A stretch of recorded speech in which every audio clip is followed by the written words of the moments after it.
ज्ञानतिमिरान्धस्य ज्ञानाञ्जनशलाकया चक्षुरुन्मिलितं येन तस्मै श्रीगुरवे नमः। श्रीचैतन्यमनोभीष्टं स्थापितं येन भूतले स्वयं रूपकदा मह्यं ददाति स्वपदान्तिकं। वन्देऽहं श्रीगुरो श्रीयुतपदकमलं श्रीगुरून् वैष्णवांश्च श्रीरूपं साग्रजातं सहगण रघुनाथानितं तं सजीवं साद्वैतं सावधूतं परिजनसहितं कृष्णचैतन्यदेवं श्री राधा कृष्ण पादान सहगण ललिता श्री विशाखान्वितांश्च नमो ओम विष्णु पादाय कृष्ण पृष्ठाय भूतले श्रीमते भक्ति वेदांत स्वामी निति नामिने नमस्ते सरस्वती देवे गौरवाणी प्रचारिणे निर्विशेष शून्यवादी पाश्चात्य देशतारिणे वंशाकल्पतरुभ्यश्च कृपा सिन्धुभ्येव च पतितानां पावनेभ्यो वैष्णवेभ्यो नमो नमः। हे कृष्ण करुणा सिन्धु दीनबन्धु जगत्पते गोपेश गोपिकान्त राधाकान्त नमस्तुते तप्त काञ्चन गौराङ्गी राधे वृन्दावनेश्वरी वृषभानुसुते देवी प्रणमामि हरिप्रिये नमो महावदन्नाय कृष्ण प्रेम प्रदायते कृष्णाय कृष्ण चैतन्य नामने गौरतिसे नमः। जय श्री कृष्ण चैतन्य प्रभु नित्यानंद श्री अद्वैत गदाधर श्रीवासादि गौर भक्त वृंद हरे कृष्णा कृष्णा कृष्णा हरे हरे हरे राम राम राम हरे हरे मुखं करोति वाचालं पंगुर्लंघयते गिरिं यत्कृपातमहं वन्दे श्री गुरुदिनतरिणं श्री चैतन्येश्वरं वन्दे परमानंद माधवम्। ओम नमो भगवते वासुदेवाय ओम नमो भगवते वासुदेवाय ओम नमो भगवते वासुदेवाय। हरे कृष्णा। সবাই ভালো আছি? সবাই নিশ্চয়ই ভালো আছি। সবাইকে ভগবত গীতা ক্লাসে আবারও ওয়েলকাম। আমাদের আজকে হচ্ছে কি লাস্ট ক্লাস, রাইট? অলরেডি গত ক্লাসে চ্যাপ্টার 18 এর প্রথম পার্ট শেষ করছিলাম, রাইট? শ্লোক নাম্বার ছিল হচ্ছে 1 to 40, 1 থেকে 40 পর্যন্ত। তো আজকে আমরা হচ্ছে কি শ্লোক নাম্বার 41 থেকে 78, এটা এটা এটা আজকে মোটামুটি শেষ দিকে। সো এটা গত ক্লাসে সম্ভবত লেখা হয়ে যাওয়ার কথা। তারপরে আমরা একটু বলি, সেটা হচ্ছে সেকশন ডিটা হচ্ছে কি, সেকশন ডি হচ্ছে কি যে কিভাবে মানে কিভাবে হচ্ছে কি জড়জগতের এই গুণগুলোকে কাজে লাগাইয়া কিভাবে হচ্ছে এই গুণগুলোকে অতিক্রম করা যায়। তো এই প্রসঙ্গে আমরা যদি একটু যদি সংক্ষেপে যদি আমরা একটু যদি রিভিউ করি, তাহলে সেকশন 1টা কি ছিল একটু আমরা বলি। সেকশন 1টা কি ছিল, সামারিটা কি ছিল সেকশন 1 এর? যে কোনো একজন। How to detach from work, right, সেটা হচ্ছে যে complete detachment of the work. তার মানে হচ্ছে যে এই যে যেটা বললাম কর্মযোগের সামারি, সেটা হচ্ছে কি যে you should be internally renounced but externally engaged, সেটা ছিল সামারি, রাইট? তার মানে ইভেনচুয়ালি আওয়ার গোল, মানে আমাদের উদ্দেশ্য হচ্ছে কি এই সমস্ত কর্মের ফল থেকে বা কর্মের প্রতি যে আসক্তি সেখান থেকে বের হয়ে আসা, রাইট? এটা হচ্ছে আমাদের সেকশন এ। সেকশন বি এর সামারি কি ছিল? সেকশন বি এর সামারি কি ছিল? Perfection of knowledge. হ্যাঁ, এটা তো গেল টাইটেল, বাট সামারিটা ছিল হচ্ছে এরকম যে লিভিং এন্টিটি যারা জীব আছে তারা আসলে কর্তা না, প্রকৃতপক্ষে তারা আসলে কর্তা না, কিন্তু অহংকারের বসে কি মনে করে তারা হচ্ছে কর্তা। হ্যাঁ, আমি এই আমি সেই, আমার মানে সবকিছু আমার দ্বারা হয়েছে, এরকম। এটা হচ্ছে কি, তার মানে living entity is not the doer, মানে এই প্রকৃতপক্ষে জীব যারা আছে তারা আসলে কর্তা না, তাই তো? তাহলে সেকশন এটা আমরা ডিসকাস করছিলাম, এবং এটা হচ্ছে জ্ঞানের প্রভাবে। কারণ হচ্ছে কি আমরা দেখছিলাম যে জ্ঞানের, হ্যাঁ, মানে ওইখানে ইয়ে ছিল যে বেদান্ত সূত্রের কথা বলছিলেন কৃষ্ণ, যে বেদান্ত সূত্রে এরকম 5টা ফ্যাক্টর আছে, মনে আছে? হ্যাঁ, ক্ষেত্রজ্ঞ মানে আত্মা, তারপরে দেহ, তারপরে ছিল কি, তারপরে ছিল হচ্ছে পরমাত্মা, তারপরে ইন্দ্রিয় ছিল, তারপরে ছিল বিবিধ প্রয়াস। তো সবকিছু মিলে আসলে কর্ম হয়, তার মানে জীব আসলে প্রকৃতপক্ষে কর্তা না। এবং আমরা আমরা আরো দেখি যে এই মানে প্রকৃতির তিনটা গুণ হচ্ছে এই কর্তা, মানে প্রকৃতির তিনটা গুণের প্রভাবে জীব আসলে কর্ম করে। সোজা কথা, প্রকৃতির তিনটি কর্ম অনুসারে জীব কর্ম করে। Right, great. আচ্ছা, এবং আমরা দেখছিলাম যে সুপার সোল মানে পরমাত্মার অনুমোদন ছাড়া কাজ করা যায় না। আচ্ছা, সেকশন সিটা কি ছিল? সেকশন সিটা সম্বন্ধে একটু বলি একজনে, what was the summary of section C? তাহলে আমরা আমরা কি দেখলাম? How to like complete detachment. Second section ছিল কি, যে লিভিং এন্টিটি ডুয়ার না। তাহলে প্রশ্ন হচ্ছে কি, who is the doer? Right, that was the section C. Who is the doer? তাহলে কাজটা কে করতেছে? আমরা যেটা বললাম সেটা হচ্ছে কি, যে এই যে পাঁচটা ফ্যাক্টর, এই পাঁচটা ফ্যাক্টর কিভাবে কাজ করে? With the influence of three modes. এটা আমরা অলরেডি বেশ ভালোভাবে আমরা 14 চ্যাপ্টার ডিসকাস করছি যে আসলে গুণের কি প্রভাব। রাইট। আচ্ছা, আজকের সেকশনের যেটা সেটা হচ্ছে কি সেকশন ডি, এখান থেকে আমরা শুরু করব। রাইট। তো সেকশন ডি হচ্ছে কি, যে ঠিক আছে আমরা বুঝলাম যে লিভিং এন্টিটি তারা তারা আসলে কর্তা না। কর্তা হচ্ছে তিনটা গুণের মাধ্যমে সে এই সমস্ত কাজগুলো করে। এখন প্রশ্ন হচ্ছে তাহলে কি তাহলে আমরা একটু সিকোয়েন্সটা দেখি। হ্যাঁ, যে তাহলে এই তিনটা গুণের প্রভাবে হচ্ছে সমস্ত জীব কাজ করে। প্রশ্ন হচ্ছে তাহলে এই জড়জগৎ যেহেতু দুঃখময়, তাহলে এই তিনটা গুণকে কাজে লাগাইয়া কেউ কি হচ্ছে এই এই তিনটা গুণ অতিক্রম করতে পারে কি পারে না? সেটা হচ্ছে আমাদের সেকশন ডি। আমরা আগে বলে নিচ্ছি এই চ্যাপ্টার 18 হচ্ছে সামারি, সমস্ত ভগবদ্গীতার সারাংশ। ঠিক আছে, ভগবদ্গীতা আসলে 17তম অধ্যায় শেষ হয়ে গেছে, বাট এখন কৃষ্ণ আমাদেরকে একটা সংক্ষেপে সামারি বলছেন, দেখো অর্জুন এইটা হচ্ছে সামারি এই চ্যাপ্টারের বাইরে কোনো রকম। ঠিক আছে, ওকে। সেকশন, তারপরে সেকশনটা কি? তারপরে হচ্ছে হ্যাঁ, হাউ টু বিকাম এলিভেটেড। এখন মানে elevated further from the reaction. ঠিক আছে, সেটা আমরা বুঝলাম যে ঠিক আছে আমরা এখান থেকে কি তিনটা মোটে কাজে লেগে আমরা এখান থেকে বের হবো, বাট এর থেকে কি আর হায়ার কিছু আছে? সেটাকে আমরা দেখবো, সেটাকে আমরা দেখবো ব্রহ্মজ্ঞান। একটা এরকম ক্লাসের মাঝখানে একটা কোয়েশ্চেন আসছিল যে ব্রহ্মানন্দ বলতে কি বোঝায়? এটা বোধহয় অনিকপাল কোয়েশ্চেন করছিল, ব্রহ্মানন্দ। সো এটা হচ্ছে কি, এটা হচ্ছে আরেকটু হায়ার। ঠিক আছে, এই জড়জগৎ থেকে বের হওয়ার পরে। ঠিক আছে, সেখান থেকে আরো হায়ার কি আছে, সেটা হচ্ছে সেকশন এফ। সেটা কি, যে ভগবত ভক্তি, শুদ্ধ ভগবত ভক্তি যেটা, হ্যাঁ, সেইটা আমরা কিভাবে সম্পাদন করব। আর কি লাস্ট এবং সবার শেষে সেটা খুবই গুরুত্বপূর্ণ, সেটা হচ্ছে কি, যে আমরা যে ভগবদ্গীতার যে বাণী প্রচার করব তার গুরুত্ব, তার আসলে গুরুত্বটা কি? ইম্পর্টেন্স অফ প্রিচিং, মানে প্রচারের গুরুত্বটা সম্বন্ধে কৃষ্ণ স্বয়ং এটা অর্জুনকে উপদেশ দিচ্ছে। ঠিক আছে, তাহলে এই পর্যন্ত সবার মোটামুটি লেখা হয়ে গেছে যেহেতু, স্যার আমরা তাহলে শুরু করি।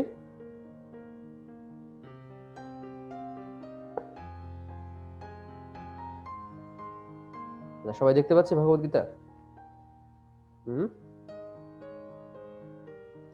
আমরা গত ক্লাসে শ্লোক 40 পর্যন্ত পড়ছিলাম, সেটা আমরা মোটামুটি আমাদের কাভার্ড হয়ে গেছে। এখন হচ্ছে শ্লোক নাম্বার 41 থেকে শুরু করি। ওকে, সবাই কি আমরা সেম পেজে আছি?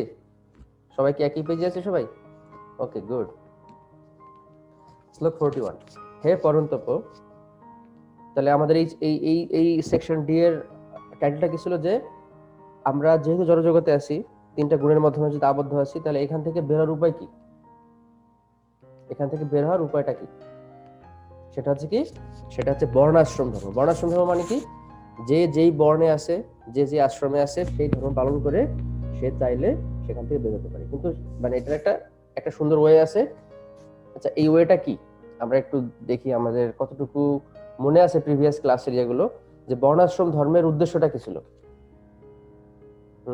বর্ণাশ্রম ধর্ম থেকে, মানে বর্ণাশ্রম ধর্ম যে পালন করে, এটার আলটিমেট চরম উদ্দেশ্যটা কি? যেখানে একজনে বলি, যেহেতু আমরা ক্লাসে অলরেডি আমরা এখন প্রচুর কি ভগবদ্গীতা সম্বন্ধে আমাদের আইডিয়া হয়ে গেছে। রাইট, কৃষ্ণ ভক্তি লাভ করা। হ্যাঁ, এটা হচ্ছে সবথেকে আলটিমেট। ঠিক আছে, বাট বর্ণাশ্রম ধর্মটা আমাদের বুঝতে, এটা আসলে ম্যাটেরিয়াল প্ল্যাটফর্ম। এটাও একটা ম্যাটেরিয়াল প্ল্যাটফর্ম। সেটার একটা ডিসকাশন আছে, আর একটা বিশাল আছে রামানন্দ রায়ের সাথে মহাপ্রভুর সাক্ষাতের একটা এরকম সুন্দর আছে। সেখানে বর্ণাশ্রম ধর্মটা জিজ্ঞেস করেছে মহাপ্রভু যে রামানন্দ রায়, তুমি বলো আমাকে, তুমি ভক্তির কথা বলো। কিভাবে ভগবদ্গীতা লাভ করা যায়, সে বলছে বর্ণাশ্রম ধর্ম পালন করতে হবে। রামানন্দ রায় কি বলছে? বর্ণাশ্রম ধর্ম। আসলে আচ্ছা, রামানন্দ রায় আসলে উনি উনি আসলে উনি আসলে মানে এরকম 3-4 জনের এরকম ভাবে মানে কি বলা যেতে পারে ইনকারনেশন, বাট এর মধ্যে একজন আছেন অর্জুন। তো অর্জুনকে ভগবদ্গীতায় কৃষ্ণ অনেক জ্ঞান দিয়েছেন, রাইট? তো অর্জুন ছিলেন হচ্ছে দাপর যুগে, কলিযুগে কি হয়েছেন? রামানন্দ রায়। আর আর মহাপ্রভু তো স্বয়ং কৃষ্ণ। সেজন্য দাপর যুগে অর্জুন কি শিখছেন সেটাকে আবার ভেরিফাই করার জন্য রামানন্দ রায়কে জিজ্ঞেস করছেন মহাপ্রভু, অর্জুন তুমি বলো, ভগবত ভক্তি সম্বন্ধে বলো। তাহলে বলছে যে মহাপ্রভু, বর্ণাশ্রম ধর্ম পালন করাই মানুষের জীবনের চরম উদ্দেশ্য। মহাপ্রভু কি বলছে? ইহা বাহ্য আগে কহ, এর থেকেও আরো হায়ার কিছু আছে, ওইটা কি? তখন এভাবে রামানন্দ রায়কে মহাপ্রভু জিজ্ঞেস করে, ওই যে আগের জন্মের অর্জুন, এখন অর্জুনকে জিজ্ঞেস, অর্জুন তুমি কি শিখছিলে আগের জন্মে দেখি। হ্যাঁ, এটা হচ্ছে গুরু শিষ্য শিক্ষা, একটা টেস্ট হয়ে যাচ্ছে এরকম। তো এই বর্ণাশ্রম ধর্মের মানে প্রিন্সিপাল উদ্দেশ্যটা কি, আসলে কি হওয়া উচিত? না পারলে অসুবিধা নাই, ট্রাই করতে পারি।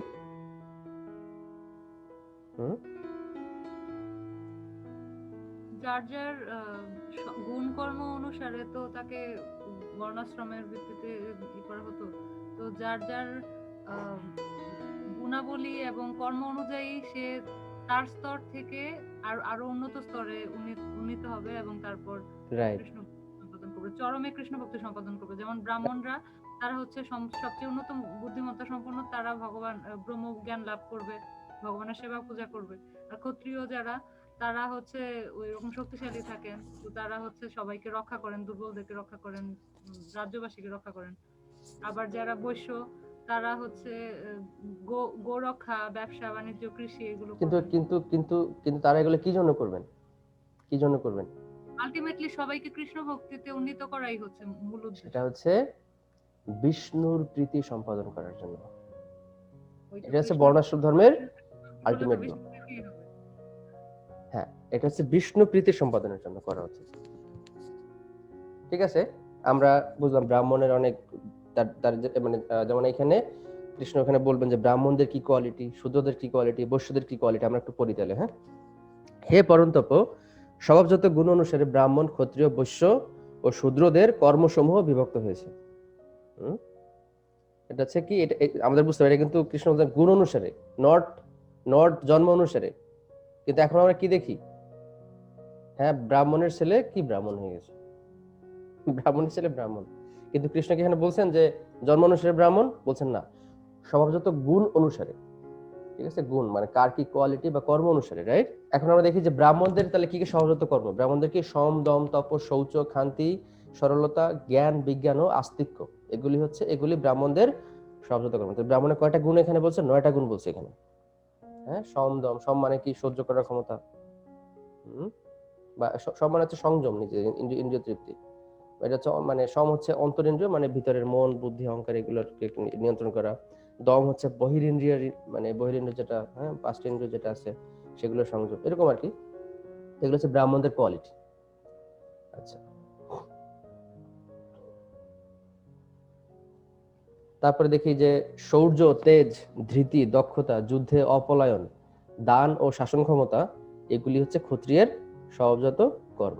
এখানে জাস্ট ক্লাসিফিকেশন করা হচ্ছে যে তার মানে কি, যে মানে যেটা বললাম, যে যেই বর্ণ বা আশ্রম আছে, সে যদি সেই বর্ণ আশ্রমের নিয়ম ঠিকমতো পালন করে, তাহলে সেই ক্ষেত্রে সে তার এই 3টা গুণকে অতিক্রম করার সম্ভাবনা তার মধ্যে থাকবে আর কি।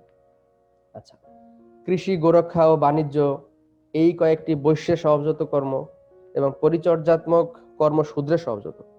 তার মানে এখানে আসলে গ্রস্তি বলা হচ্ছে যে আসলে মানে সমাজের 4টা ক্লাসিফিকেশন, কিন্তু এগুলো আমাদের বুঝতে হবে যে এটা কিন্তু নট বার্থ অনুসারে, দিস ইজ অ্যাকর্ডিং টু কর্ম। তো এখন এই প্রসঙ্গে মানে অনেকে বলতে পারে যে না, এটা তো খুবই পুরনো ধারণা, এটা তো এরকম ভাবে সমাজে এখন এগুলো নাই, কিন্তু এই সমাজে এগুলো প্রচ্ছন্ন ভাবে এখনো আছে। কিভাবে সেটা দেখতে পাই আমরা? কেউ বলতে পারে যে না, যেমন আমরা যদি বলি যে কানাডাতে, এখানে কি এই 4টা ক্লাসিফিকেশন আসলে মানে আসলে কি আছে? কে বলতে পারবে আছে কি নাই? কেউ বলতে পারে হ্যাঁ, এটা তো ভারতবর্ষে প্রযোজ্য হইতে পারে, কিন্তু এটা তো বাইরে প্রযোজ্য নয়। হ্যাঁ, এটা সব জায়গায় এটা সব জায়গায় প্রযোজ্য। কিভাবে? কিভাবে? লিডার আছে, রাইট, পলিটিক্যাল লিডার আছে, রাইট, জায়গায় কেউ কেউ শিক্ষিত সমাজ আছে, কেউ না কেউ ওয়ার্কার ক্লাসের আছে, কেউ না কেউ ব্যবসায়ী আছে। এক্স্যাক্টলি, সব এক্স্যাক্টলি। সমাজ সো সব হাতি সমস্ত স্বীকার করবে না যে বর্ণাশ্রম রাইট। তাদের।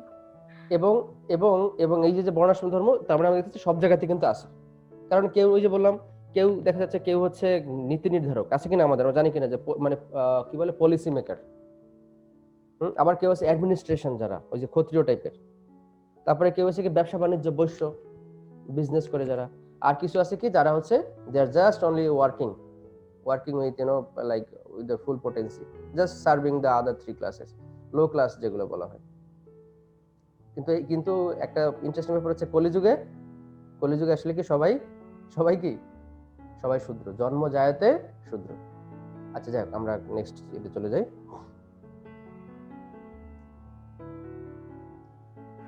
নিজ নিজ কর্মে নিরত মানুষ সিদ্ধি লাভ করে থাকে, স্বীয় কর্মে যুক্ত মানুষ যেভাবে সিদ্ধি লাভ করে তা শ্রবণ করে। মানে এই যে এখানে কৃষ্ণ বলছেন যে নিজ নিজ কর্মে, ওই যে বললাম, যে যেই ক্যাটাগরিতে পড়ে সেই ক্যাটাগরির মধ্যে কাজ করে বা কর্ম করে সে সিদ্ধি লাভ করতে পারে।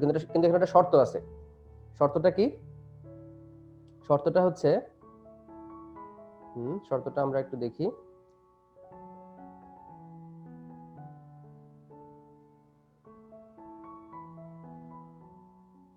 হ্যাঁ, এখানে যেমন এখানে প্রভু তাৎপর্য বলছেন যে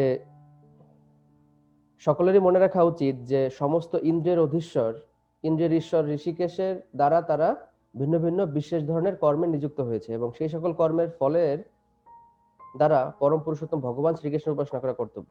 ঠিক আছে? কেউ যদি সর্বদাই পূর্ণরূপে কৃষ্ণ ভাবনাময় হয়ে এভাবে চিন্তা করেন, তাহলে ভগবানের কৃপার ফলে তিনি অচিরেই পূর্ণ জ্ঞান লাভ করেন। সেটি হচ্ছে জীবনের পরম সিদ্ধি। আচ্ছা, এই প্রকার ভক্তকে উদ্ধার করার ভার পরমেশ্বর ভগবান নিজেই গ্রহণ করেন।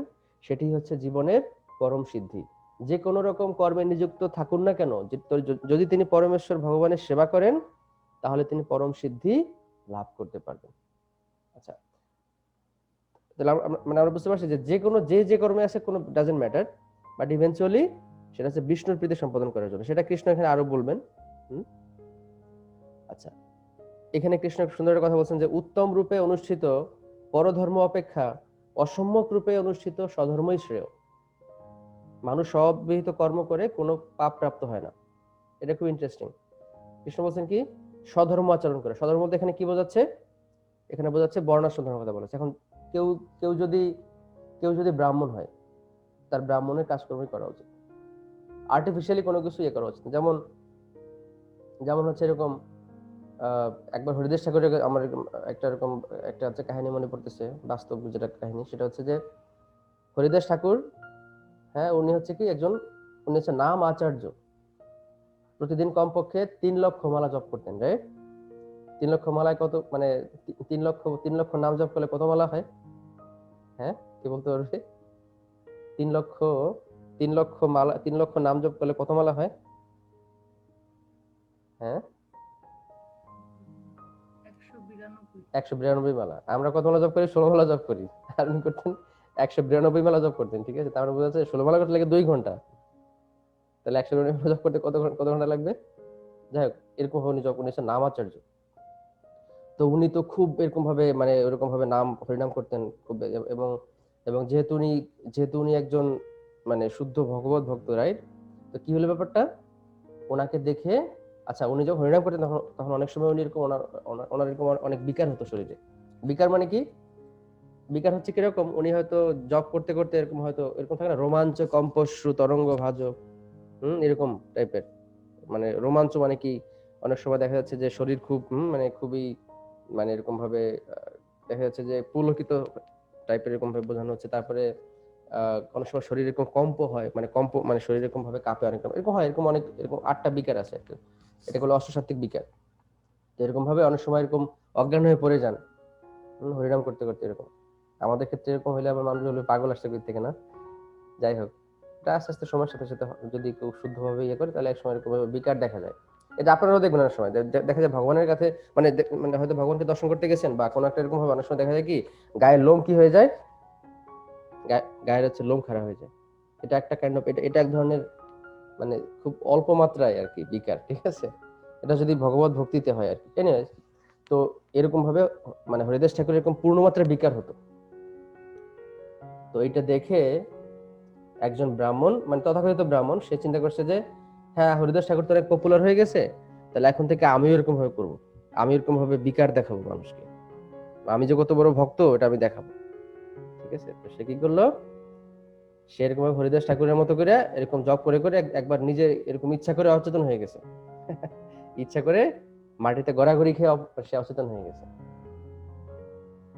তো মানুষজন ভাবতেছে কি ব্যাপার, এই তো দেখে সাংঘাতিক ভক্ত, মানে সে আসলে নিজেকে অনেক বিখ্যাত করতে চায়, কারণ যেহেতু সে দেখছে হরিদাস ঠাকুর যদি পারে তাহলে আমি কেন পারবো না। পরে কি হলো, উপস্থিত একজন ব্যক্তি, একজন জ্ঞানী ব্যক্তি, সে হলো যাচ্ছে এই যে এই লোকটা যে এরকম ঠাস করে পড়ে গেল জব করার মাঝখানে, দেখি তো কি আছে। তারপরে সে দেখে যে মানে এরকম একটা ইয়ে আছে, মানে এরকম মানে শাস্ত্রীয় প্রমাণের ভিত্তিতে মানে বিচার করা যায় যে এটা কি আসলেই বিকার নাকি এটা ভণ্ডামি করতেছে। তারপরে দেখছে যে ওই লোকটা ইচ্ছা করে তার অনুভূতি গুলো এখনো মানে এরকম আছে আর কি, তার এক্সটার্নাল অনুভূতি আছে, কিন্তু সে দেখাচ্ছে না। তারপর ওই তাকে হচ্ছে ওই যে লোকটা বিচার করছে সে হচ্ছে ওই এক লাঠি দিয়ে তাকে পিটাচ্ছে, কারণ সে বুঝতে পারছে এটা তো ভণ্ড। সুতরাং যদি কেউ আর্টিফিশিয়ালি ট্রাই করে, দিস ইজ নট গুড। ব্রাহ্মণের কর্তব্য হচ্ছে কি সে তো সেবা পূজা করবে, ক্ষত্রিয় কর্তব্য হচ্ছে সে তার ইয়ে করবে, সে তার মানে তার এই রাজ্য মানে কি বলে শাসন ব্যবস্থা যেগুলো আর কি সব এই জিনিসগুলো করবে। বৈশ্যের কাছে ব্যবসা করে, এখন আসলে কি ব্যবসা করতে গেলে কি আর ব্যবসা করতে মিথ্যা কথা বলতে হয় না? ব্যবসা করতে গেলে মিথ্যা কথা বলতে হয় কিনা? বলে যে হ্যাঁ হ্যাঁ বাবু, আপনার কাছে আমি কোনো লাভ করতেছি না। লাভ না করলে ব্যবসা হয়? হ্যাঁ, ব্যবসা হয়? বলে না না, আপনার কাছে আমি একদম কেনা দামে দিয়ে দিচ্ছি। বুঝতে হবে যে এখানে এখানে ঘাপলা আছে। কেউ কেনা দামে দিলে তো ব্যবসা হবে না, তাহলে তো ব্যবসা লাটে উঠবে। ঠিক আছে, এইখানে প্রভুপাদ এখানে বলছেন এই জিনিসটা। ঠিক আছে, আমরা একটু পড়ি। হ্যাঁ, আচ্ছা, দেখেন এখানে প্রভুপাদ কি বলছেন। আচ্ছা, পরমেশ্বর ভগবানের প্রীতি সাধনের জন্য কর্ম করা উচিত। যেমন অর্জুন ছিলেন ক্ষত্রিয়, তিনি তার বিরোধী পক্ষের সঙ্গে যুদ্ধ করতে দ্বিধা করছিলেন, কিন্তু সেই যুদ্ধ যদি পরম পুরুষোত্তম ভগবান শ্রীকৃষ্ণের সেবায় অনুষ্ঠিত হয় তাহলে অধঃপতনের ভয় থাকে না। ব্যবসার ক্ষেত্রেও লাভ করবার জন্য ব্যবসায়ীকে কত মিথ্যা কথা বলতে হয়, এখানে প্রভুপাদ বলছেন। ঠিক আছে, সে যদি তা না করেন তাহলে তাহলে তাহলে ব্যবসায় তার কোনো লাভ হবে না। ব্যবসায়ী কখনো বলে ও বাবু, আপনার জন্য আমি কোনো লাভ করছি না। হ্যাঁ, কিন্তু সকলের জানা উচিত লাভ না করে ব্যবসায়ী বাঁচতে পারে না। সুতরাং ব্যাপারী যখন বলে যে সে লাভ করছে না, তখন সেটিকে একটি নিছক মিথ্যা কথা বলে ধরে নিতে হবে। আপনার কাছে একেবারে কেনা দামে, মানে আমার লোকসান হচ্ছে তারপর আপনাকে দিচ্ছে, এরকম বুঝতে এখানে একটা ঘাপলা আছে। ঠিক আছে, কিন্তু তা বলে ব্যাপারী মনে করা উচিত নয় যেহেতু সে এখন একটি বৃত্তিতে নিযুক্ত হয়েছে যেখানে মিথ্যা কথা বলতে হয়, তাই সেই বৃত্তি সে ছেড়ে দিবে আর ব্রাহ্মণের বৃত্তি অবলম্বন করে। নিশ্চয়ই এরকম হওয়া উচিত না যে ঠিক আছে আমি এখানে গেলাম, আচ্ছা এটা তো মিথ্যা কথা। মানে এটা হচ্ছে যে যেরকম আছে তার থেকে ওইভাবেই, মানে কি বলছে যে এখানে বলছে কেউ ক্ষত্রিয় হন, বৈশ্য হন বা শূদ্রই হন না কেন, যদি তিনি তার বৃত্তি অনুসারে পরম পুরুষোত্তম ভগবানের সেবা করেন তাহলে কিছুই আসে যায় না। ঠিক আছে, এখন কি বলতে তাহলে কি আমি মিথ্যা কথা বলবো? না, মিথ্যা কথা বলতে বলা হয় নাই। বলা হয়েছে কি যে মানে নিজ নিজ কর্মে প্রবৃত্ত থেকে যতটুকু একেবারে মানে কি বলা যেতে পারে অনেস্টলি, মানুষকে বাস দিয়ে না আর কি, অপরের মাথায় কাঁঠাল ভেঙে তারপরে কাঁঠাল, এরকম না। নিজের যতটুকু মানে নিজের ব্যবসা, নিজের যেভাবে মানে যেটা হচ্ছে কি বলা যেতে পারে যে নিজের বিবেক বোধ থেকে যতটুকু একেবারে মনে হয় যে না এটা আসলে আমি যেটা করতেছি সেটা একেবারে সেটা হচ্ছে কি মানে এরকম মানুষকে ঠকায় না আর কি। ঠিক আছে, যাই হোক, তো এইভাবে করে যদি ইভেন্চুয়ালি যদি ভগবানের সেবায় যদি নিযুক্ত হয় সেক্ষেত্রে কি হবে, সেই ক্ষেত্রে হচ্ছে সে কি হবে, সে ওই ইভেন্চুয়ালি ভগবানের সেবা যুক্ত হতে পারবে। হ্যাঁ, এখন যদি কষায় তাহলে কি হবে, মানে কি হচ্ছে কষায় মানে কি পশু হত্যা করে, তাহলে কি হবে, তার কি গতি হবে? তার গতি হচ্ছে কি, হ্যাঁ মানে এটা এখানে বুঝতে আসলে প্রাণী হত্যা করাটা অনুমোদন করা কখনো হয় না। হ্যাঁ ঠিক আছে, কারো বৃত্তি হতে পারে, কিন্তু সেই ক্ষেত্রে নারদ মুনির একটা সুন্দর এক্সাম্পল আছে। এরকম এক কসাই ছিল, কসাই কি করতো, কসাই বলতে সে ছিল ব্যাদ শিকারী, সে পশু হত্যা করতো এবং শুধু হত্যাই করতো না, সে করতে পশু অর্ধেক হত্যা করে রেখে যেত। এবং অর্ধেক হত্যা করলে কি হতো, পশু লাফাইতো এরকম ভাবে, হ্যাঁ এরকম ভাবে অনেক মানে যন্ত্রণা পেত, কষ্ট পেত। এর ফলে কি হতো, এর ফলে ওটা দেখে ওই ব্যাত খুব আনন্দ পেত। পরে নারদ মুনির কৃপাতে আমরা জানি সে ভক্ত হয়ে যায়। যাই হোক, ওইটা একটা ইয়ে আছে, বাট পয়েন্ট হচ্ছে কি যে মানে এমন কিছু করা উচিত না যাতে হচ্ছে অন্য জীবের কোনো কষ্ট হয়। কষার ক্ষেত্রে যেটা বললাম, কত রকমের তো পেশা আছে, তাই না? কষাই কেন, ঠিক আছে, এখন সে বুঝতে পারতেছে, অতএব এমন কিছু করা উচিত যে ঠিক আছে, যেটা হচ্ছে মানে অন্যদের জন্য অতটা কষ্টদায়ক না। এরকম অনেক অপশন আছে পৃথিবীতে, অনেক অপশন আছে, ঠিক আছে। ওই ক্ষেত্রে যেমন আমাদের মন্ট্রিয়াল মন্দিরে মানে একটা হচ্ছে ঘটনা ঘটছিল। তা আমি ওখানে ওই ডিসকভারি কোর্স দিচ্ছিলাম আর কি, ঠিক আছে। তা আমার এক স্টুডেন্ট এখানকারই আর কি, সে হচ্ছে কসাইয়াতে কাজ করতো,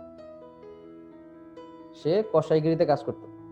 সে ওই প্রাণীগুলো মানে দেখা যাচ্ছে বিভিন্ন ধরনের পশু হত্যা করতো, ওগুলোতে মাংস বিক্রি করতো। তারপরে সে যখন ক্লাস করা শুরু করছে, তারপর এক পর্যায়ে সে কি করছে, সে তার ওইটা ছেড়ে দিয়ে তারপরে সে নতুন একটা কাজ করা শুরু করছে, যেটা ওরকম না যে হত্যা করতে হবে কাউকে। সুযোগ তো সবারই আছে। যাই হোক, এনিওয়েজ, নেক্সট আমরা দেখি। হে কৌন্তেয়, সহজাত কর্ম দোষযুক্ত হলেও ত্যাগ করা উচিত নয়, যেহেতু অগ্নি যেমন ধূমের দ্বারা আবৃত থাকে, তেমনি সমস্ত কর্ম দোষের দ্বারা আবৃত থাকে। যে কোনো কর্ম করতে গেলে সেখানে কিছু দোষ ত্রুটি থাকে, সেটা যেমন আগুনে ধোয়া থাকে। সুতরাং সেটা আমাদের মেনে নিতে হবে। অনেক সেরকম হয়, হ্যাঁ, যেন সময় দেখা যাচ্ছে কেউ ক্ষত্রিয়, তাকে ডিল করতে হচ্ছে, হয়তো যুদ্ধ করতে হচ্ছে, তাহলে সেক্ষেত্রে যুদ্ধ করাই খারাপ। যুদ্ধ করা খারাপ কিছু না, কারণ এটা হচ্ছে ক্ষত্রিয়ের ধর্ম, ওইভাবে সে যুদ্ধ করে। কিন্তু যুদ্ধটা যদি নিজের স্বার্থের জন্য করে, that is not good. Okay, anyways, কারো বুঝতে অসুবিধা হচ্ছে এগুলো, মানে এই যে জিনিসগুলো? হ্যাঁ, আচ্ছা। আচ্ছা, তারপরে আমাদের সেকেন্ড সেকশন কি ছিল? Section B. আমরা কি সেকশন বি তে চলে আসছি? হ্যাঁ, সেকশন বি তে চলে আসছি আমরা। ওকে, জড় বিষয়ে আসক্তি শূন্য বুদ্ধি, সংযত চিত্ত ও ভোগ স্পৃহা শূন্য ব্যক্তি স্বরূপত কর্মত্যাগ পূর্বক নৈষ্কর্মরূপ পরম সিদ্ধি লাভ করেন। হ্যাঁ, এটা এখানে কৃষ্ণ পরিষ্কার করে বলছেন, কর্মত্যাগ পূর্বক। এখানে ত্যাগের কথা বলছে। ত্যাগ বলতে কি বলছিলাম মনে আছে? ত্যাগটা কি ছিল? ত্যাগ বলতে কি বলছিলাম মনে আছে? একজন বলি, ত্যাগ বলতে কি বোঝাচ্ছিলাম?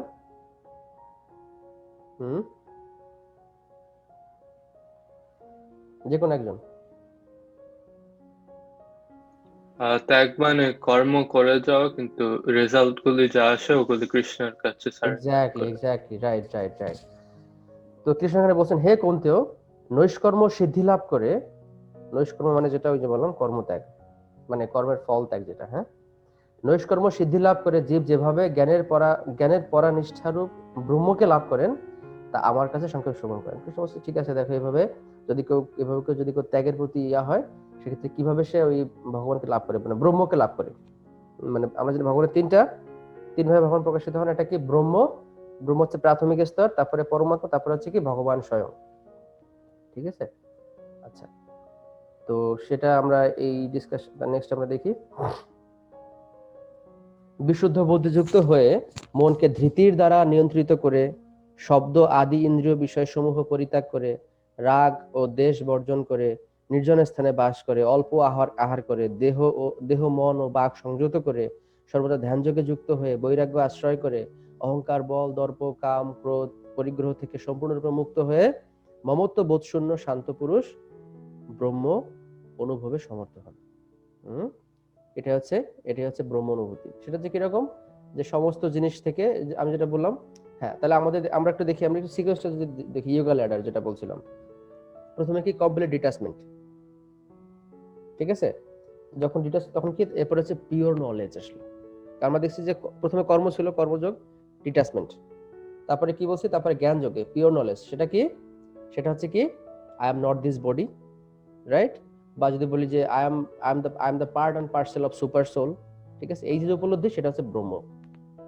যেহেতু সে বুঝতে পারছে যে I am not attached with anything and I have no knowledge, তাহলে কি হবে সে? তারপরে সে হচ্ছে এই যে ব্রহ্মভাব, যেটা তার মানে জড়জগতে সে হচ্ছে কি বের হলো আর কি।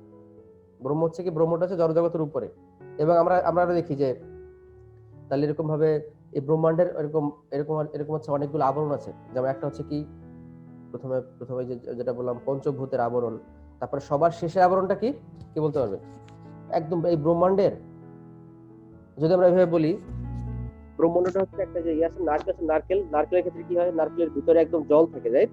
তারপরে শ্বাস থাকে, তারপরে এরকম একটা কঠিন আবরণ থাকে, তাই তো? এইভাবে আর কি। ব্রহ্মাণ্ড, এই বিশ্ব ব্রহ্মাণ্ডের সব থেকে শেষ আবরণটা কি কি বলতে পারবে? অহংকার। এক্স্যাক্টলি। সব থেকে মানে উপরে আবরণ হচ্ছে কি অহংকার। তার মানে অহংকারের উপরে হচ্ছে কি এই হচ্ছে মানে এই অহংকারটা পরে হচ্ছে ব্রহ্ম, মানে তখন হচ্ছে চিন্ময় জগৎ শুরু হয় আর কি। তার মানে কি অহংকারটা কি? অহংকার বলতে আমরা কি বুঝি? মানে একটা হচ্ছে মিথ্যা অহংকার, সেটা কি আমি আমার শরীর, আমি সবকিছু এনজয় করবো। যখন কেউ এই যে অহংকার থেকে বেরোয় তখন কি হয়? তখন সে হচ্ছে ব্রহ্ম ভাব প্রাপ্ত। এটাই হচ্ছে ভগবত ভক্তির প্রথম স্তর, বুঝতে পারছি? এটা হচ্ছে প্রাথমিক স্তর। ওকে, কারণ সে বুঝতে পারছে সে আসলে তার নিজের শরীর না, সে কোনো কিছুতে অ্যাটাচ না, তার এখন এই জ্ঞানটা হয়েছে, অথবা এটা হচ্ছে ব্রহ্মভাব।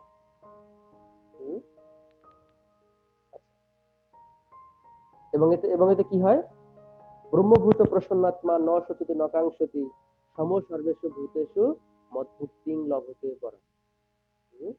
ব্রহ্মভাব প্রাপ্ত প্রসন্নচিত্ত ব্যক্তি কোনো কিছুর জন্য শোক করেন না বা আকাঙ্ক্ষা করেন না, তিনি সমস্ত প্রাণের প্রতি সমদর্শী হয়ে আমার পরাভক্তি লাভ করেন। আমাদের বুঝতে হবে এই ব্রহ্মভাব যদি কেউ না আসে তাহলে তার পক্ষে ভগবতী করা সম্ভব না। ভগবতী করার প্রথমে এটা কি, এই ভাবটা আসতে হবে। কোনো কিছুর প্রতি শোক করেন না, কোনো কিছুর প্রতি আকাঙ্ক্ষা করেন, সমস্ত প্রাণের প্রতি সমদর্শী। এটার একটা সিম্পটম কি? devotees don't eat any non-veg. তো তার মানে কি বললাম, এই ব্রহ্ম ভাবটা হচ্ছে কি ভক্তি জীবনে আসার একেবারে প্রাইমারি প্ল্যাটফর্ম। ক্লিয়ার? আচ্ছা, এইখানে একটা সমস্যা আছে। সমস্যাটা কি? কেউ বলতে পারে হ্যাঁ তাহলে ব্রহ্মভাব, হ্যাঁ তার মানে কি, তার মানে যে ভক্ত, যে শুদ্ধ ভক্ত, সে অলরেডি ব্রহ্মভাবে কিন্তু অলরেডি সে কিন্তু এখানে আছে, সে অলরেডি কিন্তু এটা অতিক্রম করে যাবে আর কি, রাইট? কিন্তু এখানে যেটা হয়, যারা মায়াবাদী, যারা নির্বিশেষবাদী, তারা তারা কি চিন্তা করে? তারা এখানে সেটা ভুল করে অনেক সময়। তাদের সেই ভুলটা কি? তারা এই ব্রহ্মে যখন আসে তখন তারা ভগবানের সাথে লীন হয়ে যেতে চায়। তখন তারা ভগবানের সাথে লীন হয়ে যেতে চায়, ভগবানের সাথে একসাথে মিশে থাকে, লীন হয়ে যাবে, অস্তিত্ব বিনষ্ট করে ফেলে।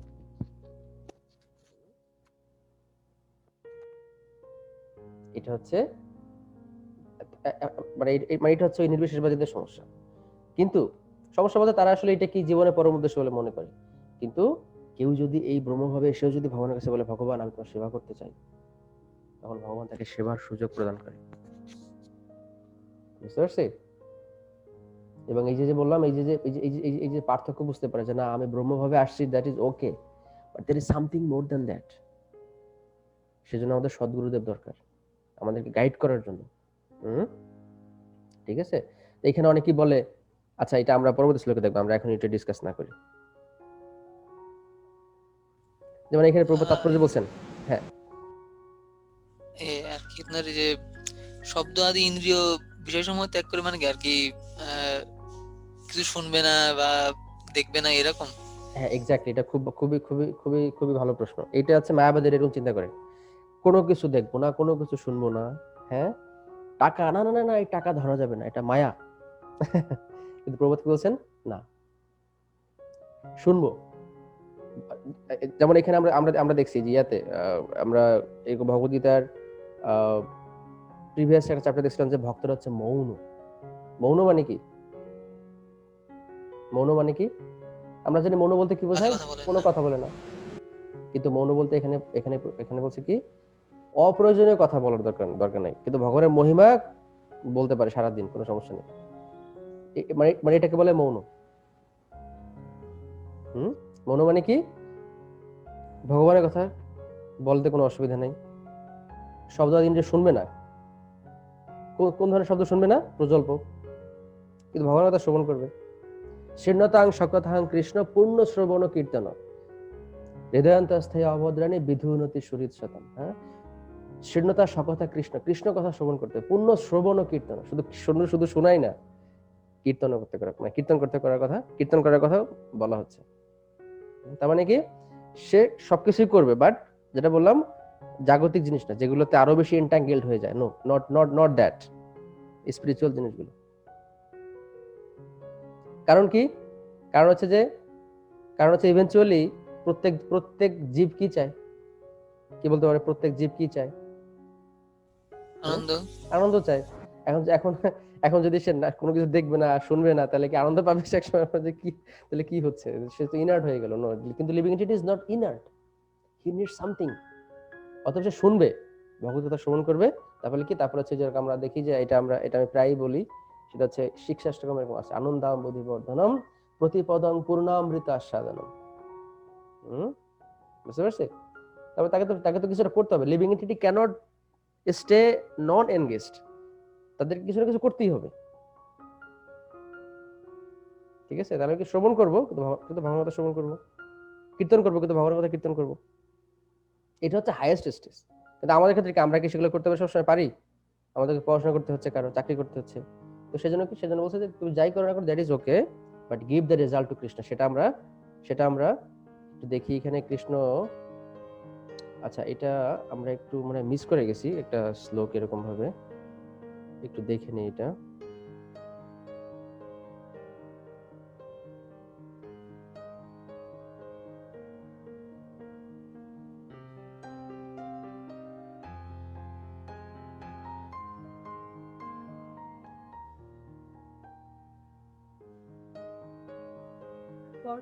নম্বর শ্লোকটা 46, রাইট?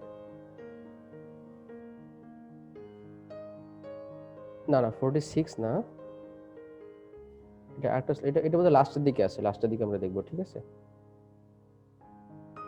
আচ্ছা, ওকে। না 46 এর শ্লোকটা পড়া হয়নি। আচ্ছা, 46 টা পড়া হয়নি না? এটা বোধহয় বলছি আসলে। ওকে, মানে আমরা এটা থিমটা শেয়ার করছি আর কি, রাইট? ওকে, আচ্ছা, তারপরে আমরা দেখি একটু। তারপরে হচ্ছে কি, হ্যাঁ, তারপরে কৃষ্ণ বলছেন কি, আচ্ছা, আমাদের নেক্সট সেকশনটা কি ছিল এরপরে? 49 to 56, রাইট? সো আমরা এখন 55 আছি। ওকে, তারপরে কৃষ্ণ বলছেন যে ভক্তির দ্বারা কেবল স্বরূপত আমি যেরকম হই সেরূপে আমাকে কেউ তত জানতে পারেন। এই প্রকার ভক্তির দ্বারা আমাকে তত জেনে তারপরে তিনি আমার ধামে প্রবেশ করতে পারেন। এখানে একটা ইন্টারেস্টিং ব্যাপার আছে। তার মানে কি, এখানে যে আবার ভক্তির কথা বলা হচ্ছে। হ্যাঁ, তার মানে কেউ কি বলছে, কেউ ব্রহ্মভূত ভাবপ্রাপ্ত হলো। ঠিক আছে, কেউ একদম ব্রহ্মানন্দ যেটা বলে, হ্যাঁ আমি একদম মানে নির্বিশেষ ব্রহ্মের সাথে এরকম একই সাথে আছি। এখন যদি কেউ বলে যে না আমি এখন লীন হয়ে যাব, তাহলে সে ভগবান তাকে সে সুযোগ দান করে, তুমি লীন হয়ে যাও। কিন্তু যদি কেউ বলে না আমি কৃষ্ণ, আমি তোমার সেবা করতে, তখন কৃষ্ণ তাকে সুযোগ প্রদান করেন।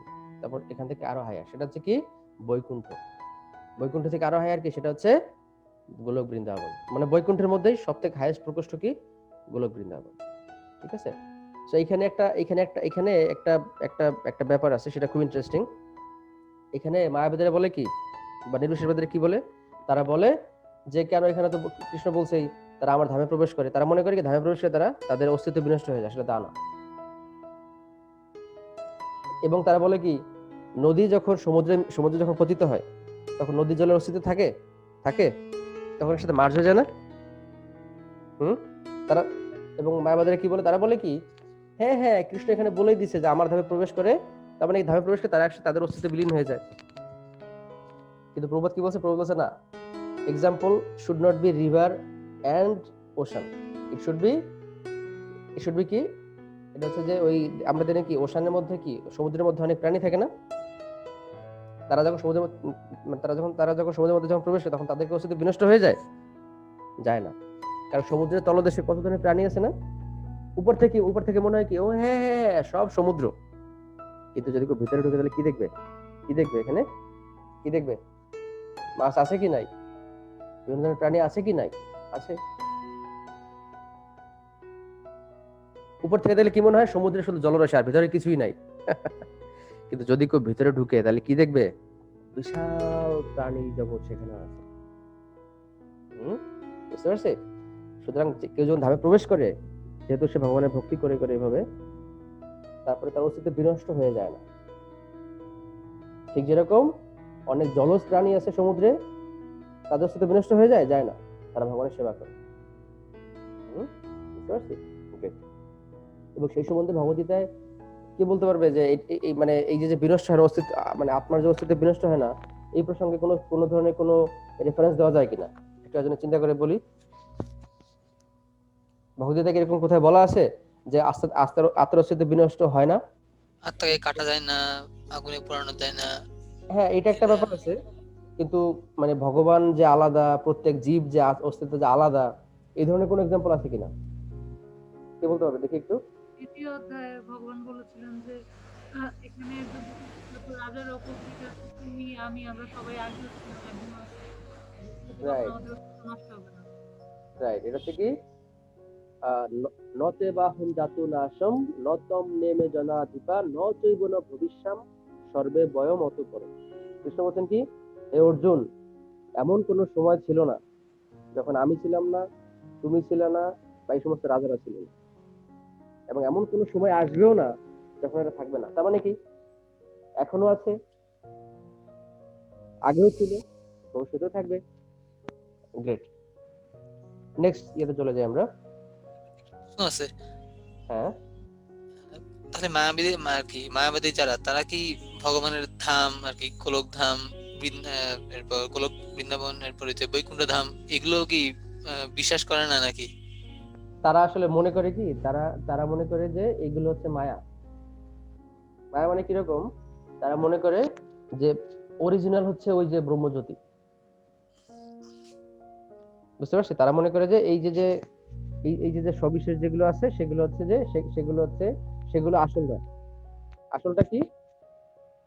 তাদের ওই তারা মনে করে এটা নির্বিশেষ, মানে ভগবান হচ্ছে ব্রহ্মজ্যোতি, নিরাকার। এটা হচ্ছে ওদের ধারণা। বুঝতে পারছি? তারা মনে করে যে যেহেতু এই যে এরকম ভাবে এরকম এরকম রূপ আছে, এই আছে, সেই আছে, এগুলো আসলে মানে এগুলো আসলে আলটিমেট না, এবং তারা স্বীকারও করে না। এবং তারা মনে করে কি, তারা মনে করে আচ্ছা ভগবানও তো এরকম ভাবে কত কিছু করছে, আমরা কোনো সমস্যা কি? এবং তারা ভগবান হওয়ার চেষ্টা করে, এবং এবং এবং এবং এটা হচ্ছে অপরাধ।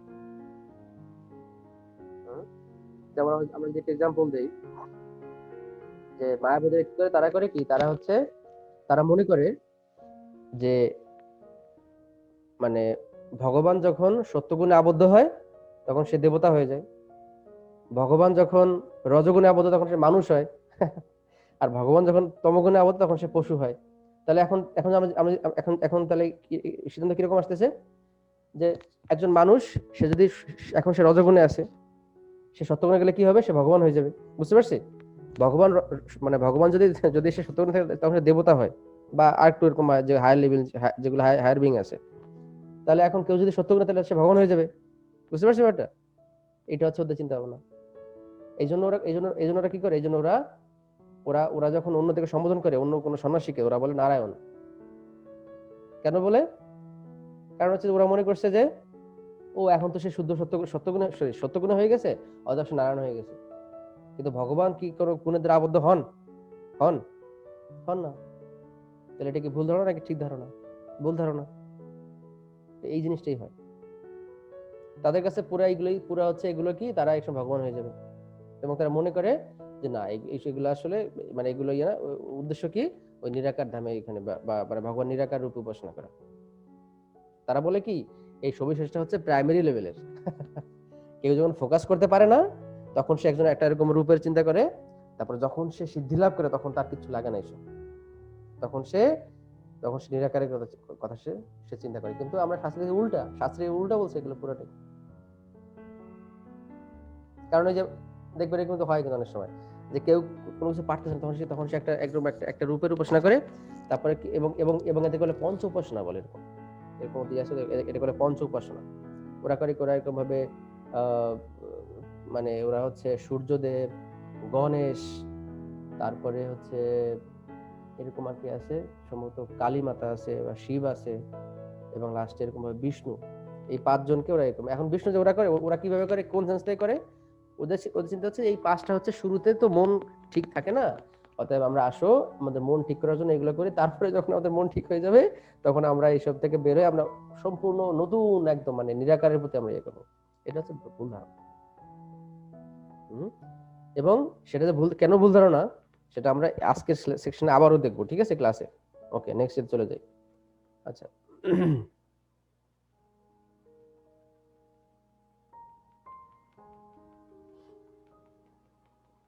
আচ্ছা, তো এখানে হ্যাঁ, এখানে কৃষ্ণ বলছে, আমার শুদ্ধ ভক্ত সর্বদা সমস্ত কর্ম করেও আমার প্রসাদে নিত্য অব্যয় ধাম লাভ করেন।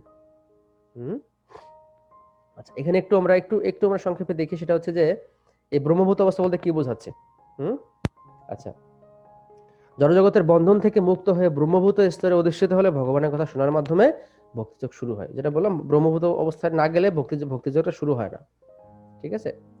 আচ্ছা, কেউ যখন ভগবানের কথা শ্রবণ করেন তখন আপনা থেকে ব্রহ্মভূতের অবস্থার বিকাশ হয়। এখানে খুব ইন্টারেস্টিং ব্যাপার আছে, যে কি, যে কেউ যখন ভগবানের কথা শ্রবণ করে তখন সে আপন ইচ্ছায় আপনা থেকেই সে এই ব্রহ্মভূত স্তরেও অধিষ্ঠিত হয়ে যায়, ঠিক আছে। এবং জড় কলুষ ইন্দ্রিয় সুখ ভোগের জন্য কাম ও লোভ বিদরিত হয়। ভক্তের হৃদয় থেকে কাম ও বাসনা যতই বিদরিত হয় ততই তিনি ভক্তিযুক্ত ভগবত সেবার প্রতি আসক্ত হন, এবং সেই আসক্তির ফলে তিনি তখন জড়জগতের কলুষ থেকে মুক্ত হন। আচ্ছা, এবং এখানে বলা আছে কি, মুক্তির পরেও, আচ্ছা, জীবনের সেই অবস্থায় তিনি পরমেশ্বর ভগবানকে উপলব্ধি করতে পারেন। শ্রীমদ্ ভাগবতেও সেই কথা বলা হয়েছে। মুক্তির পরেও ভক্তির অনুশীলন বা দিব্য ভগবত সেবা বর্তমান থাকে, মানে মুক্তির পরেও এটা থাকে, ঠিক আছে। আচ্ছা, সেই সময় বেদান্ত সূত্রে বলা হয়েছে যে অপ্রাণায়া তত্রাপি হিদৃষ্টম, মানে মুক্তির পরেও ভক্তিযুক্ত সেবা, ভগবত সেবা বর্তমান থাকে। শ্রীমদ্ ভাগবতে ভক্তিযুক্ত যথার্থ মুক্তির বর্ণনা করে বলা হয়েছে যে জীবের যথার্থ স্বরূপে অবস্থিত হওয়ার নামই হচ্ছে মুক্তি। জীবের স্বরূপ হয় কি, নিত্য কৃষ্ণ দাস, এইটাকে বোঝাটাই হচ্ছে কি মুক্তি।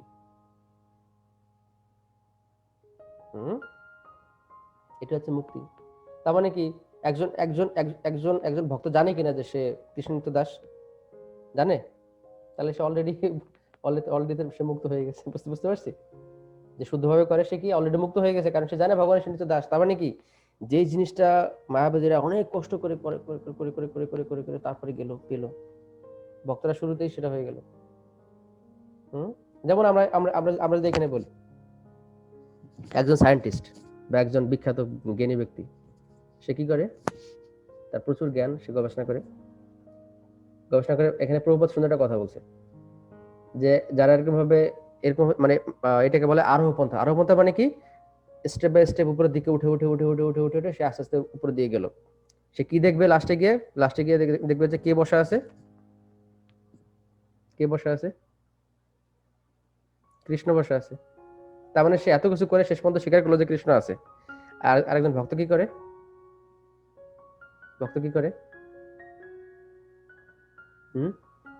প্রথমেই জানে যে কৃষ্ণ হচ্ছে। তাহলে কে বেশি স্মার্ট? হ্যাঁ, কে বেশি স্মার্ট? হ্যাঁ, ভক্ত বেশি স্মার্ট। যেজন কৃষ্ণ ভজে সে বড় চতুর। হ্যাঁ, সে সত্যি বেশি স্মার্ট, কারণ সে আগে থেকে জানে। হ্যাঁ, কেউ যদি জানে যে পরীক্ষার আগে যদি সে জানে যে প্রশ্ন কি হবে, সে আগে থেকে জানে প্রশ্ন কি আসবে, সে ওইভাবে প্রিপারেশন নিয়ে নিল। আর একজনে কি না, এত কিছু সে পুরা 14-15টা বই পড়ে তারপরে সিদ্ধান্তে আসলো। কে বেশি স্মার্ট? হ্যাঁ, যে জানে যে কোশ্চেন তার কাছে সে কোশ্চেন, 14-15টা বই পড়ে সঠিক সিদ্ধান্তে আসতে পারে, তাও কোনো শিওর না। সেজন্য বলা হয়েছে কি জানেন, এটা খুব ইন্টারেস্টিং। এই আমি ওই সায়েন্টিস্টের নামটা ভুলে গেছি। সে বলছে little science takes one away from god. কি বলতে হবে এটার বাংলা কি? Little science takes one away from god. কি বলতে পারবে বাংলাটা? অল্পবিদ্যা ভয়ঙ্করী। না, অল্পবিদ্যা ভয়ঙ্করী না, এটা অল্পবিদ্যা, এটা হচ্ছে কি, little learning is a dangerous thing, but little science takes one away from god. ভগবান থেকে দূরে সরিয়ে দেয়, ভগবত বিমুখী করে। হ্যাঁ, অল্প অল্প একটু বিজ্ঞান যারা জানে, ঠিক আছে, খুব মানে খুব ভাব নিতেছে, হ্যাঁ হ্যাঁ আমি সায়েন্টিস্ট, আমি সায়েন্স জানি, যদি তারা অল্প জানে ওদের ক্ষেত্রে বলবে হ্যাঁ ভগবান বলতে কিছু নাই। আর কি বলছে, more deep science, deep science brings one closer to God, মানে কি, হ্যাঁ যে কোনো বলি, যেটা বৃহৎ বিজ্ঞান সেটা হচ্ছে একজন ব্যক্তিকে আরো বেশি করে ভগবতমুখী করবে, রাইট রাইট, ডিপ সায়েন্স মানে গভীর জ্ঞান, গভীর বিজ্ঞান যেটা, যারা অল্প অল্প জানে তারা বলবে হ্যাঁ ভগবান বলতে কিছু নাই, তাদের মানে বিভিন্ন মানে তাদের যে থাকে না যে মানে কি বলে যে শূন্য কলসি শূন্য কলসি বাজে বেশি, ঠিক আছে, শূন্য কলসি বাজে বেশি, আপনারা দেখবেন এরকম হবে, ঠিক আছে, খুব জ্ঞানী, খুব মানে মনে করছে যে খুব বিজ্ঞানী হয়ে গেছে। হ্যাঁ আটলান্টিক মহাসাগরের কথা শুনে যখন বলে যে আটলান্টিক হ্যাঁ হ্যাঁ, মহাসাগর হয়ই না, এরকমই হয়। আপনারা দেখবেন আপনার অনেক বন্ধু বান্ধব এরকম আছে, একটু একটু সায়েন্স জানে, একটা দুটো পেপার পাবলিশ করছে জার্নালে, একটু ম্যাক্সিমাম। একটু মানে পিএইচডি করছে একটা ভালো ইউনিভার্সিটি থেকে, হ্যাঁ ধর্ম বলতে কিছু নাই। আমরা যে দেখি আইনস্টাইন কি বলছে, নিউটন কি বলছে, আইনস্টাইন বলছে there is a super intelligence brain behind everything. Einstein বড় নাকি ওই যে মানে এই আপনাদের সেই পিএইচডি করা বন্ধু বড়, কে? হ্যাঁ খুব হয়েছে বা একটু মানে পিএইচডি পেয়ে বা পোস্টডক হয়ে, তখন হ্যাঁ তারা পিএইচডি পোস্টডক হয়ে বা, যারা ঠিক আছে নাস্তিক তারা তো নাস্তিক বিজ্ঞানীদের কথা বলবে। রাইট, না নাসিবের কথা বলবে কিন্তু কিন্তু হ্যাঁ মানে নাসিবের কি বলে তারা, ওই যে আমি যেটা বললাম, আচ্ছা আইনস্টাইনের থেকে বড় বিজ্ঞানী কি আছে, নিউটন থেকে বড় বিজ্ঞানী কে আছে, কে আছে, আইনস্টাইন থেকে বড় বিজ্ঞানী আছে, আমি আমাকে আমাকে যে কোনো একজন দেখা পারলে। আইনস্টাইন যখন দিয়েছিল তখন সে তার 100 বছর, আইনস্টাইন ওই যে সে তো ইয়া বের করছে না, ই=mc স্কয়ার, হ্যাঁ ওই যে শক্তির ইয়া সূত্র আছে এরকম, আইনস্টাইন যে ওই সূত্র বের করার সময় উনি যেই নোটগুলো করছেন সেগুলো দিয়ে পিএইচডি হয় এখন। বুঝতে পারছিস, সেই যে নোটগুলো যেগুলো খসড়া ড্রাফট, সেগুলো দিয়ে অনেকে পিএইচডি করে। তার যে থিওরি অফ রিলেটিভিটি, সেই সূত্র ওই ওই সময় কেউ বুঝতে পারতো না, এবং এটা হচ্ছে মানে উনি চিন্তা করতেন 100 বছর পরে কি হবে এরকম, ঠিক আছে, আরো বেশি। তো এর থেকে বড় বিজ্ঞানী আছে, খুব বড় বিজ্ঞানী হয়ে গেছে একদম, ঠিক আছে, মানে এরকম একটা নোবেল প্রাইজ পেয়ে বিজ্ঞানী হয়ে গেছে, সেটা ঠিক আছে, এটা ভালো, বাট আমরা তো এটাও দেখি যে কত এরকম অনেকে আছে যারা স্বীকার করে যে there is superhuman brain, superhuman বলতে হ্যাঁ super intelligence, supernatural brain, নাহলে নাহলে এই যে আমরা আমরা যে দেখি এতগুলো যে কনস্ট্যান্ট আছে, যেমন যেমন মহাকর্ষ ধ্রুবক, গ্র্যাভিটেশনাল পুল জি, তারপরে স্টিফেন ধ্রুবক, তারপরে কত কিছু এরকম ধ্রুবক আছে, বড় জি ছোট জি, এগুলো কি চেঞ্জ হয় কখনো, চেঞ্জ হয়, তাহলে কেন, why it is not changing,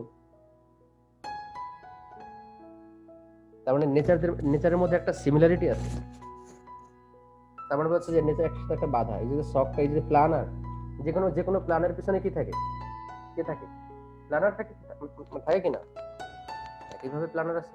এখন কেউ দেখতে পায় না, কেউ মনে করে কি এক ধরনের পোকা আছে, তারা 24 তাদের তাদের আয়ু হচ্ছে 24 ঘন্টা, তারা তারা হচ্ছে সকালবেলা জন্ম নেয়, সন্ধ্যার সময় তারা মরে যায়, 24 ঘন্টা অথবা 12 ঘন্টা এরকম। এখন এখন যেই পোকাটা মানে সরি মানে আমি একটু অন্যভাবে বলি, কিছু পোকা আছে আবার তারা সন্ধ্যার সময় জন্মগ্রহণ করে রাত্রের মধ্যে মরে যায়, সকাল হওয়ার আগে মরে যায়। আর ওদেরকে যদি বলা হয় কি সূর্য আছে, ও কি বলবে, কি বলবো, বলে সূর্য, সূর্য বলতে কিছু নাই, কারণ সে কোনো সূর্য দেখেনি। এটা কি বেশি জ্ঞান নাকি কম জ্ঞান, হ্যাঁ, কিন্তু সূর্য যে আছে কি নাই সেটা জানতে হবে কার কাছ থেকে, যে সূর্য দেখছে, বা অ্যাটলিস্ট যার আয়ু হচ্ছে কি, যার আয়ু যার 24 ঘন্টা, অ্যাটলিস্ট সে সূর্য দেখছে, তার রাত্রেও দেখছে সে, এরকম এরকম হয় যে little science takes one away from God, আর ডিপ সায়েন্স, এটা আপনার সার্চ দিন ইন্টারনেট, আমি নামটা ভুলে গেছি সায়েন্টিস্টের। Okay great. আর ওই যে বললাম কিছু যেগুলো হচ্ছে মায়াবাদী বা যেগুলো নিরীশ্বরবাদী, মানে যেগুলো যেগুলো নিরাকারকে ফোকাস করে, ওদের ক্ষেত্রে এটা হচ্ছে কাইন্ড অফ মানে এক ধরনের ইলুশনটা কিরকম, তারা ভগবানের সাথে লীন হয়ে যেতে চায়, এবং এটা আমরা আগের ক্লাসে ডিসকাস করছি এগুলো নিয়ে, আমরা ওদিকে না যাই এখন। আচ্ছা ওকে গ্রেট। তুমি বুদ্ধির দ্বারা সমস্ত কর্ম আমাতে অর্পণ করে মতপরায়ণ হয়ে বুদ্ধিযোগের আশ্রয় গ্রহণ পূর্বক সর্বদাই মতগত চিত্ত হও। কৃষ্ণ এখানে পরিষ্কার করে বলছেন যে আমাকে সমস্ত বুদ্ধি অর্পণ করো। সেজন্য আমরা বলছিলাম যে বুদ্ধিযোগটা আসলে ভক্তিযোগ হতে পারে। কখন? বুদ্ধিযোগটা ভক্তিযোগ, যখন কেউ বুদ্ধিটা ভগবানের সেবায় নিযুক্ত করে। ঠিক আছে, ওকে গ্রেট। তারপরে দেখি আমরা, এভাবেই মদগত চিত্ত হলে তুমি আমার প্রসাদে সমস্ত প্রতিবন্ধক থেকে উত্তীর্ণ হবে। কিন্তু তুমি যদি অহংকার বশত আমার কথা না শোনো তাহলে বিনষ্ট হবে। আমার কথা শুনলে সমস্ত প্রতিবন্ধক থেকে তুমি উত্তীর্ণ হবে। কাকে বলছেন? অর্জুন। কেন? অর্জুন তো যুদ্ধ করতে চাচ্ছিল না। তারপর বলছেন কি, যদি অহংকারকে আশ্রয় করে যুদ্ধ করব না এরূপ মনে করো তাহলে তোমার সংকল্প মিথ্যাই হবে, কারণ তোমার প্রকৃতি তোমাকে যুদ্ধে প্রবৃত্ত করবে। এখানে একটা সুন্দর একটা কথা বলছেন। সে যদি বলে কি আমি কাজ করবো না, আমি কিছু করবো না, কিন্তু নেচার তাকে বাধ্য করবে করতে। বুঝতে পারছি? সে যদি বলে যে আমি কোনো কিছু করবো না, আমি এখন সমস্ত কিছু থেকে ডিটাচড হয়ে যাবো, কিন্তু এটা সম্ভব না, এটা আর্টিফিশিয়ালি সম্ভব না। কারণ কি, নেচার তাকে বাধ্য করবে ওই কাজগুলো করতে। যেমন যেমন যেমন আমি বলি অর্জুন, আচ্ছা অর্জুন কি বলছে? অর্জুন বলছে যুদ্ধ করবো না, কিন্তু অর্জুন কি ক্ষত্রিয় নাকি শূদ্র ছিল, নাকি ব্রাহ্মণ ছিল? ক্ষত্রিয় ছিল। তাহলে তাকে তো যুদ্ধ করতেই হতো। তো ওইটা আছে এরকম যে মানুষের নেচারটা তাকে বাধ্য করবে ওই জিনিস করতে, যদি সে ভলান্টারিলি গিভ আপ করে। সেই জন্য সেজন্য যেটা করা উচিত, আমাদের যে নেচার আছে দ্যাট ইজ ওকে। যেমন কেউ আছে কি, যেমন যেমন যেমন কেউ আছে সে ভালো টাইপিং পারে, he can use this service to satisfy Krishna. কিভাবে সে এরকম ভাবে হেল্প করতে পারে গ্রন্থ রচনার জন্য। কেউ আছে খুব ভালো আর্ট পারে, এরকম আছে কিনা? খুব ভালো আর্ট পারে, আর্ট। যেমন আমি এরকম ভাবে একজন ভক্তকে চিনি, খুব ভালো আর্ট পারে, এবং সে এখন কি তার আর্ট দিয়ে সে ভগবানের সেবা করে। কিভাবে? ভগবানের এরকম ভাবে, মানে সে এখন একটা বিজনেস শুরু করছে যেখানে সে ভগবানের ছবি আঁকে, ওগুলো সে বিক্রি করে, বা ওগুলো যেভাবে আছে বা এরকম আর কি। মানে you can utilize everything for Krishna service.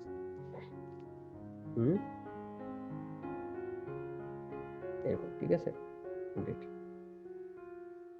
কার কাছে মনে হচ্ছে যে এরকম কিছু, মানে ঠিক আছে, আমরা ওদিকে না যাই, আমরা তোমাদের ডিসকাস করবো। ওকে, নেক্সট। হে কৌন্তেয়, মোহবশত তুমি এখন যুদ্ধ করতে ইচ্ছা করছো না, কিন্তু তোমার নিজের স্বভাবজাত কর্মের দ্বারা বশবর্তী হয়ে অবশ ভাবে তুমি তা করতে প্রবৃত্ত হবে। বুঝতে পারছি? মানে যদি কেউ না বুঝে কোনো কিছু এরকম ভাবে ভলান্টারিলি যদি ইচ্ছা করতে, যদি কেউ কাজকর্ম না করতে চায়, কিন্তু সেটা সে পারবে না, কারণ তার যে স্বভাবজাত কর্ম বা স্বভাবজাত যে নেচার, সেটা তাকে ওই কর্ম করতে বাধ্য করবে। আচ্ছা,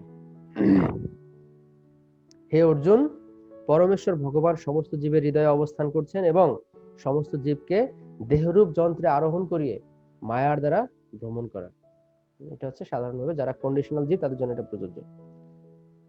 এখানে কৃষ্ণ কি বলছেন যে মানে ভগবান সমস্ত জীবের হৃদয়ে অবস্থান করে। তাহলে এটা কি হিসেবে অবস্থান করে? ভগবানের হৃদয়ে কি হিসেবে অবস্থান করে?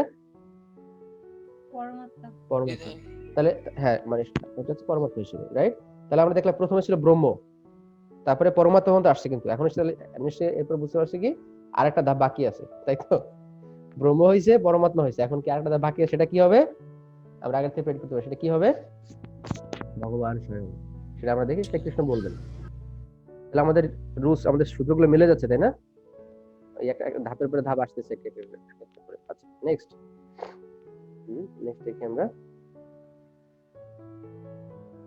হে ভারত, সর্বতোভাবে তার শরণাগত হও, তার প্রসাদে তুমি পরাশান্তি এবং নিত্য ধাম প্রাপ্ত হবে। হ্যাঁ, তার মানে কি এখানে পরমাত্মার কথা বোঝানো হচ্ছে যে পরমাত্মা শরণাগত হওয়ার কথা বলা হচ্ছে। তাহলে ব্রহ্মটা গেল, পরমাত্মার কথা বলা হলো, তাই তো? তারপরে বলছে কৃষ্ণ কি বলছেন, এভাবেই আমি তোমাকে যুদ্ধ থেকে গুহ্যতর জ্ঞান বর্ণনা করি, তুমি তা সম্পূর্ণ বিচার করে যা ইচ্ছা হয় তাই করো। প্রশ্ন হচ্ছে এখানে গুহ্যতর হইলো, তাহলে কি বাকি আছে এখনো? হ্যাঁ, বাকি আছে। গুহ্য হইছে, মানে এটাকে আমরা বলি কি বলে এটাকে? Simple comparative superlative. Maybe Shayan Prabhu can understand more. আমরা দেখি there are 3 types of degree: simple degree, then comparative degree, and then superlative degree, তাই তো? তাহলে গুহ্যতর হলো, এখনো তো একটু বাকি আছে, সেটা কি বাকি আছে? গুহ্যতম। তাহলে কৃষ্ণ এই পর্যন্ত কি বলছেন? দুইটা কিন্তু বলছেন। তাহলে গুহ্যটা কি? ব্রহ্মজ্ঞান। গুহ্যতরটা কি? সেটা কি? পরমাত্মা জ্ঞান। আচ্ছা, তারপরে আমরা দেখবো এখন, ঠিক আছে? গ্রেট। এবং এবং এবং এখানে এবং এখানে কৃষ্ণ বলছেন, অর্জুন যথেচ্ছসি তথা কুরু। কৃষ্ণ তো বলে নাই তোমাকে এটাই করতে হবে। কৃষ্ণ ভালো মন্দ বলছেন, এইটা করলে এটা, ওইটা করলে এটা, বাট অর্জুন বলছে, Arjun you decide what you want to do. আচ্ছা,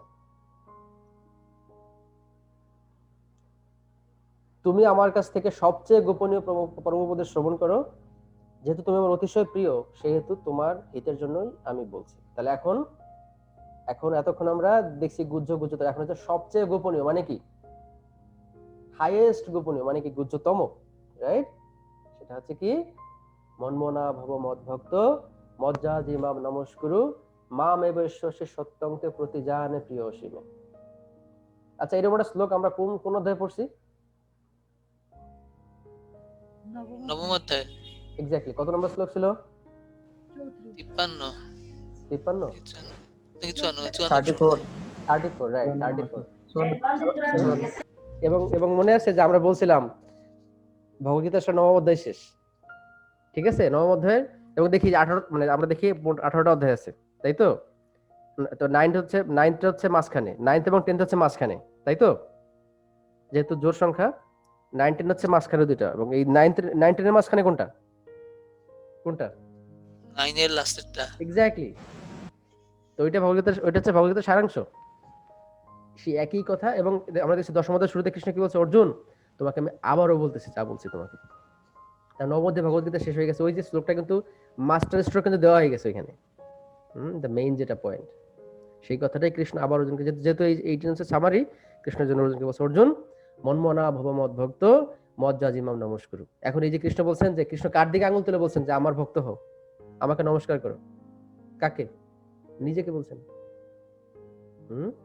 কৃষ্ণ কি বলছেন? তুমি আমাদের চিত্ত অর্পণ করো, আমার ভক্ত হও, আমার পূজা করো এবং আমাকে নমস্কার করো, তাহলে তুমি আমাকে অবশ্যই প্রাপ্ত হবে। এই জন্য আমি তোমার কাছে সত্যি প্রতিজ্ঞা করছি, যেহেতু তুমি আমার অত্যন্ত প্রিয়। এটা এবং এখানে একটা সুন্দর একটা প্রবাদ কথা বলছেন, যেটা আমরা একটু দেখি, এটা রাইট। এখানে একটা খেয়াল করি, কৃষ্ণ এখানে কি বলছেন? যে আমার ভক্ত, আমার। কৃষ্ণ কোন রূপের কথা বলা হচ্ছে? রাম নৃসিংহ বরাহ এরকম রূপ, নাকি স্বয়ং কৃষ্ণ রূপ? কৃষ্ণ রূপ। এক্স্যাক্টলি, স্বয়ং কৃষ্ণ। সেজন্য বলেছে কি, গোবিন্দম আদি পুরুষম। এখানে প্রভুপাদ একটু আমরা তাৎপর্যটা পড়ি। এই কথাগুলিতে শ্রীকৃষ্ণের রূপে মনকে একাগ্র করার বিষয়ে গুরুত্ব আরোপ করা হয়েছে। যে রূপে তিনি দ্বিভুজ মুরলীধর শ্যাম সুন্দর গোপবালক, যার মুখমণ্ডল অপূর্ব শ্রীমণ্ডিত এবং মাথায় তার ময়ূরের পালক। ব্রহ্মসংহিতা এবং অন্যান্য শাস্ত্রে শ্রীকৃষ্ণের রূপের বর্ণনা পাওয়া যায়। ভগবানের আদি রূপ শ্রীকৃষ্ণে মনকে নিবদ্ধ করা উচিত, ভগবানের অন্যান্য রূপেও অভিনিবেশ করা উচিত নয়। বিষ্ণু, নারায়ণ, রাম, বরাহ আদি ভগবানের অনন্ত রূপ রয়েছে, কিন্তু অর্জুনের সম্মুখে যেই রূপ নিয়ে ভগবান প্রকট হয়েছিলেন, ভক্তের উচিত সেই রূপেই মনকে একাগ্র করা। বুঝতে পারছি? সেজন্য আমরা কি করি? আমরা আসলে কৃষ্ণকে সবসময় আমরা চেষ্টা করি কৃষ্ণকে স্মরণ করতে। কারণ কৃষ্ণ বলছেন, মনমনা ভব মদ্ভক্ত, আমার ভক্ত, আমাকে নমস্কার করো, আমাকে প্রণাম করো, আমাকে সেবা করো। সেজন্য অনেকে বলে, তোমরা শুধু কৃষ্ণ কৃষ্ণ করো তোমরা শুধু কৃষ্ণ কৃষ্ণ কেন করো, তোমরা অন্য কিছু কেন করো? আমরা অন্য কিছু করি, আমরা অন্যান্য যে সাংস অবতার আমরা উপাসনা করি, কিন্তু আমরা সবসময় কৃষ্ণকে ফোকাস করি, কারণ কৃষ্ণ হচ্ছে সর্বাকর্ষক। বুঝতে পারছি? গ্রেট। তারপরে আমরা এই শ্লোকটা সবাই জানি, সর্বধর্মান পরিত্যাজ্য মামেকম শরণং ব্রজ অহম তাম সর্ব পাপেভ্যো মোক্ষয়িষ্যামি মা শুচি। কৃষ্ণ বলছে, দেখো অর্জুন, বর্ণাশ্রম ধর্ম বলো, সকাম কর্ম, জ্ঞান যোগ, ধ্যান যোগ, হঠ যোগ, রাজযোগ, যা যা আছে সব বাদ দাও। ইভেনচুয়ালি কি হও? আমার শরণাগত হও। সর্বধর্মনা পরিত্যাজ্য। ধর্ম বলতে কি বোঝাচ্ছি? দেহগত যে ধর্ম সেগুলো। ওকে, মানে আসলে এই প্রত্যেকটা শ্লোক নিয়ে একটা ক্লাস দেওয়া যায়, আমরা ওদিকে যাব না, আমরা জাস্ট সংক্ষেপে শেষ করে যাই, ঠিক আছে?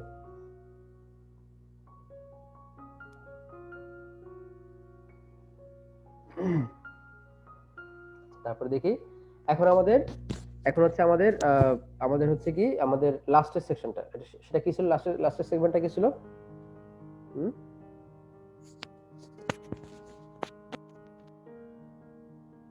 Importance of preaching the knowledge of Bhagavad Gita. Right. তাহলে আমরা একটু যদি রিভিউ করি এই পর্যন্ত যেটা শিখলাম, সবচেয়ে গোপনীয় জ্ঞানটা হচ্ছে কি? মনমনা ভাব মদ্ভক্ত মজ্জা জীবন নমস্কার। কৃষ্ণ শরণাগত হওয়ার কথা বলা হচ্ছে।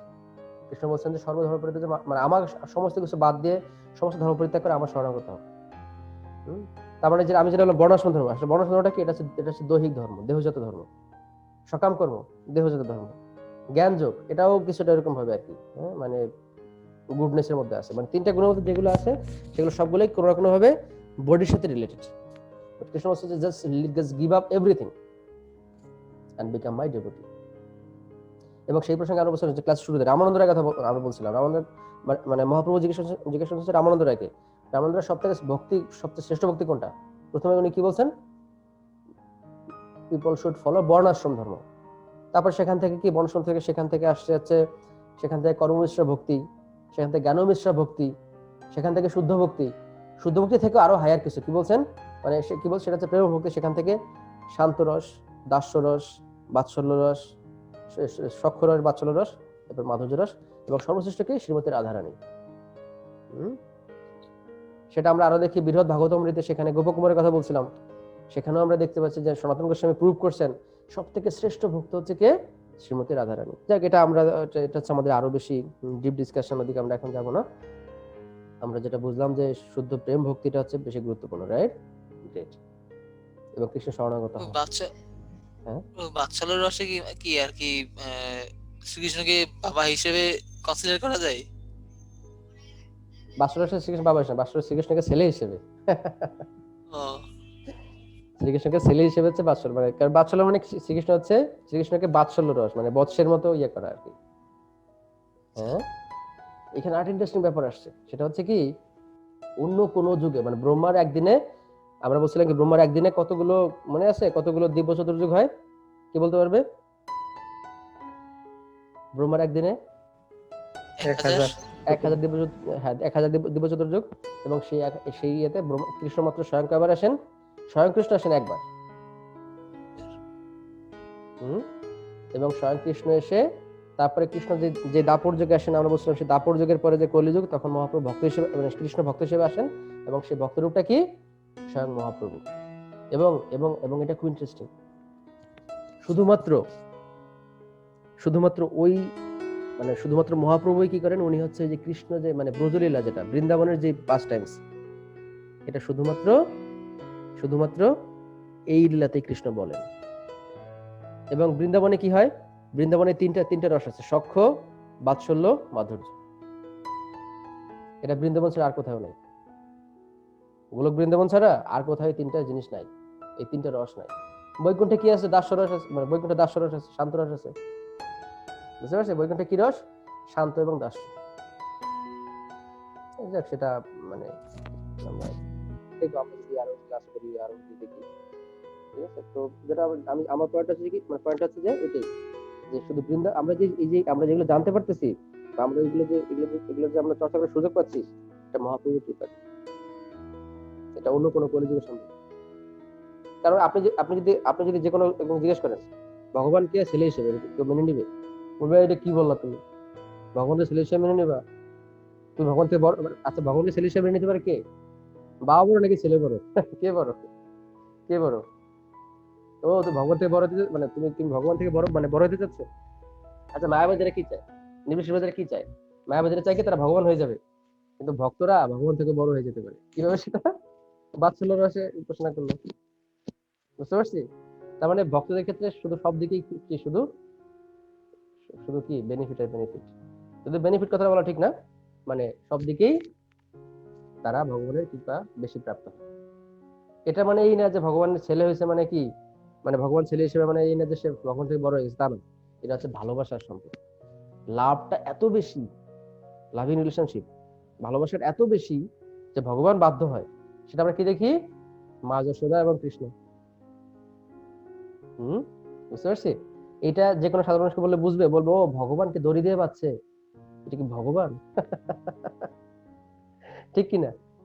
যদি কেউ বলে যে ওই যে বৃন্দাবনে যখন কৃষ্ণ যখন গোচারণে যেতেন, তখন কৃষ্ণ হচ্ছে ওনার বন্ধুদের সাথে, গোপবালকদের সাথে অনেক অনেক অনেক খেলাধুলা করতেন। এর মধ্যে একটা ছিল কি জানেন? দুই পক্ষ ভাগ হইতো, ঠিক আছে? কৃষ্ণ এক পার্টি, বলরাম এক পার্টি। তাহলে কি হইতো এখন? তাদের মধ্যে কম্পিটিশন। কি কম্পিটিশন? একটা এরকম ভাবে দড়ি দিয়ে দুজনে, মানে একটা দড়ি দুই পাশে টানতেছে দুজনে, ঠিক আছে? মানে দুই পক্ষ আর কি। যে পক্ষ পারবে জিতবে, সেই পক্ষের মানে এখানে শর্ত হচ্ছে কি, মানে এই দড়ি টানাটানি খেলার যেই পক্ষ হারবে তাদেরকে, ওই যারা জিতছে ওদেরকে, ওদের সবাইকে কাঁধে করে হেঁটে নিয়ে যেতে হবে। চিন্তা করেন তাহলে, মানে যে পক্ষ হেরে গেছে তাদের কি, তাদের তাদের তাদের শাস্তি কি?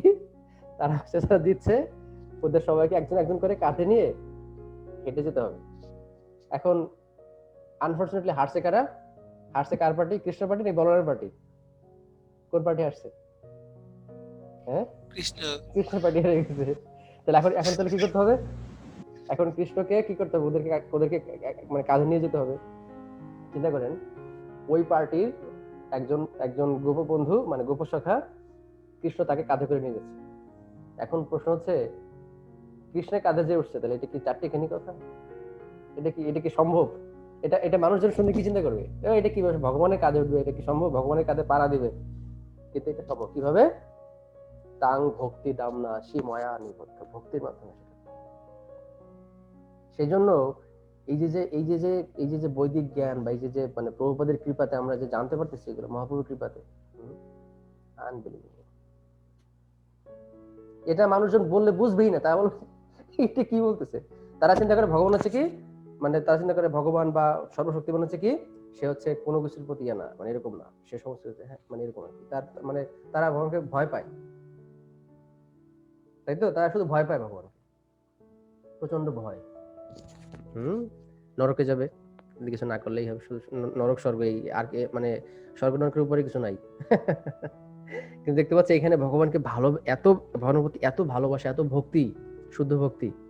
ভগবানের মধ্যে স্বয়ং কি হন? স্বয়ং পরাজিত হন ভক্তির ভালোবাসার কাছে। এইটা হচ্ছে এই বৈষ্ণব যে কালচার, এটা হচ্ছে এর এর এর এর হচ্ছে কি গ্লোরিয়াসনেস।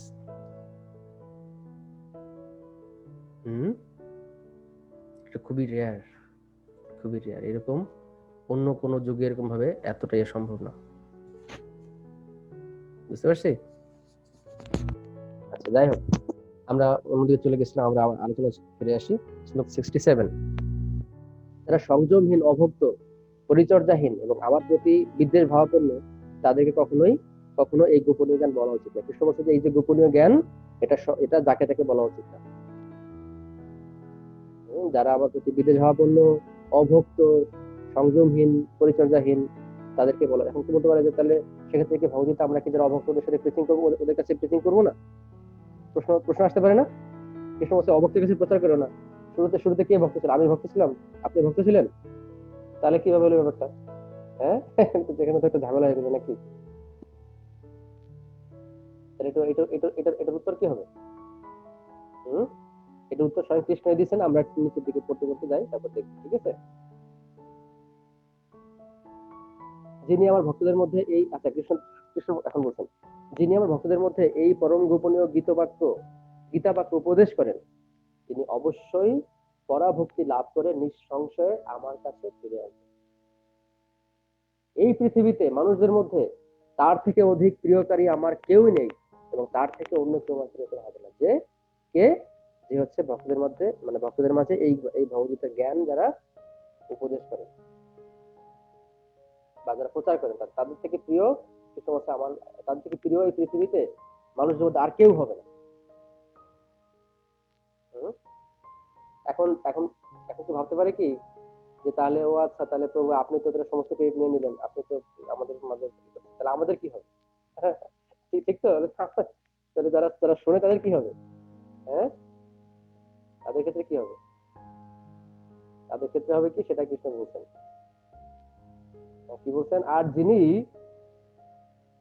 আমাদের উভয়ের এই পবিত্র কথোপকথন অধ্যয়ন করবেন, তার সেই জ্ঞান যজ্ঞের দ্বারা আমি পূজিত হব, এই আমার অভিমত। শ্রবণ করে অধ্যয়ন করে তাদের সেই জ্ঞান যজ্ঞের দ্বারা কৃষ্ণ পূজিত হবেন, এবং এবং তার ফলে এবং তার ফলে অন্তিমে কি হবে? ভগবত লাভ। একই কথা, একই জিনিস, শ্রবণ করা, কীর্তন করা, প্রচার করা, নো ডিফারেন্স। ভক্তির 9টা অঙ্গ, রাইট? শ্রবণ, কীর্তন, স্মরণ, বন্ধন, যে কোনো একটা দিয়ে করলেই ভগবান সন্তুষ্ট। সুতরাং শ্রবণ করা, কীর্তন করা, ওকে, নো প্রবলেম, সবগুলোর একটা পায়। ঠিক আছে? তাহলে আমাদের প্রশ্নটা কি ছিল, যে যারা অভক্তদের মধ্যে প্রচার করা যাবে না, তাই তো? কিন্তু প্রশ্ন, আমি তো নিজে অভক্ত ছিলাম, তাহলে আমার মধ্যে আমাকে কেন প্রচার করছে ভক্তরা? তাই তো? কৃষ্ণ বলছেন কি, শ্রদ্ধাবান ও অসুয়ারোহিত যে মানুষ গীতা শ্রবণ করেন, তিনিও পাপ মুক্ত হয়ে পূর্ণ কর্মকারীদের শুভ লক্ষ্য লাভ করেন। কিন্তু অনেকে আছে যে ঠিক আছে তারা অভক্ত, কিন্তু তারা শ্রদ্ধাবান। তারা অসুয়া মানে কি? অসুয়া হচ্ছে হিংসা। তারা তারা হচ্ছে এমন না যে তারা তারা তারা তারা হচ্ছে মানে ভক্ত হতে চায় না, তারা ভক্ত হতে চায়, কিন্তু তারা তারা জানে না, বা তারা ভগবানকে, তারা অনেকে দেখবে অনেকে জানে যে কৃষ্ণ হচ্ছে ভগবান, কিন্তু তারা জানে না যে হাউ টু সার্ভ হিম। অনেকের মধ্যে শ্রদ্ধা আছে, যাদের মধ্যে শ্রদ্ধা আছে এবং যারা অসুয়া রহিত, যারা হিংসা রহিত, তাদের কাছে প্রচার করা উচিত। ঠিক আছে?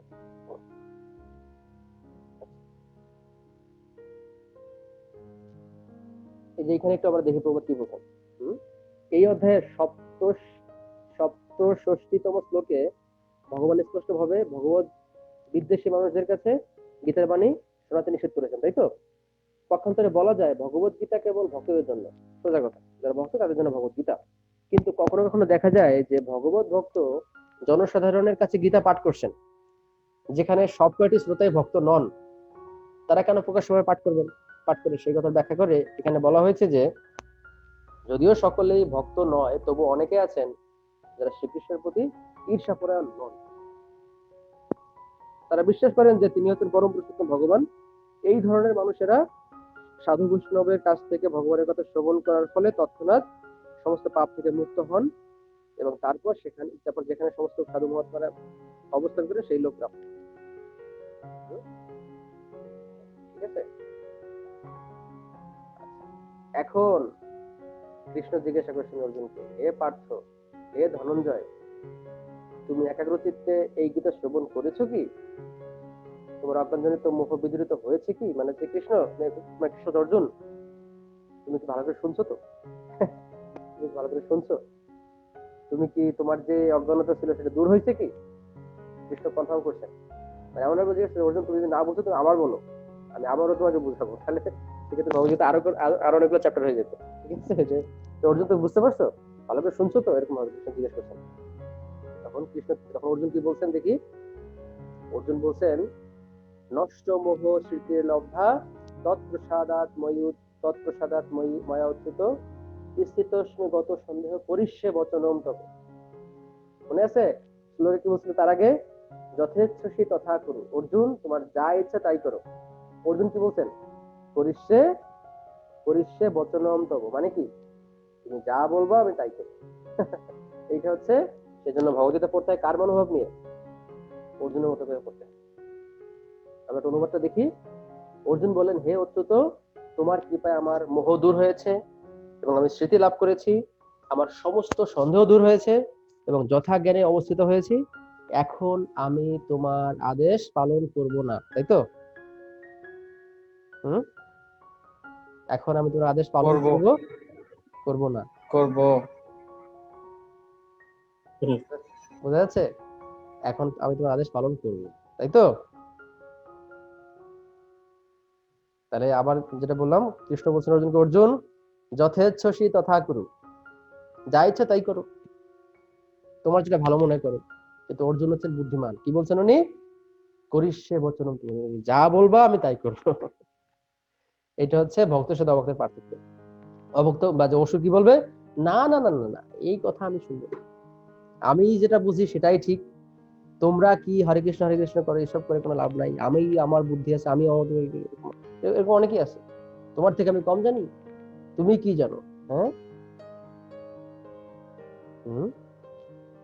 সেজন্য ভগবদ্গীতা পড়তে হয় কার মতো করে পড়তে হয়, কার মনোভাব নিয়ে পড়তে হয়, যেন একজন বলি, হ্যাঁ অর্জুন মহাশয়। অর্জুনের মতো করে পড়তে। আচ্ছা, প্রায় শেষ দিকে চলে আসছি আমরা।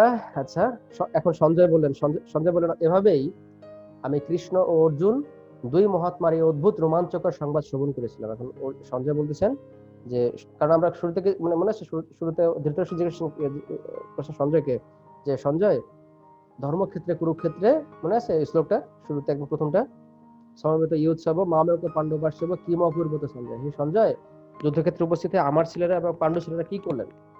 এখন শেষ দিকে যেটা সঞ্জয় বলছেন যে, আমি এইভাবে এই যুদ্ধক্ষেত্রে কৃষ্ণ এবং অর্জুন এই দুই মহাত্মার কথা, অদ্ভুত রোমাঞ্চকর কথা সংবাদ শ্রবণ করছিলাম।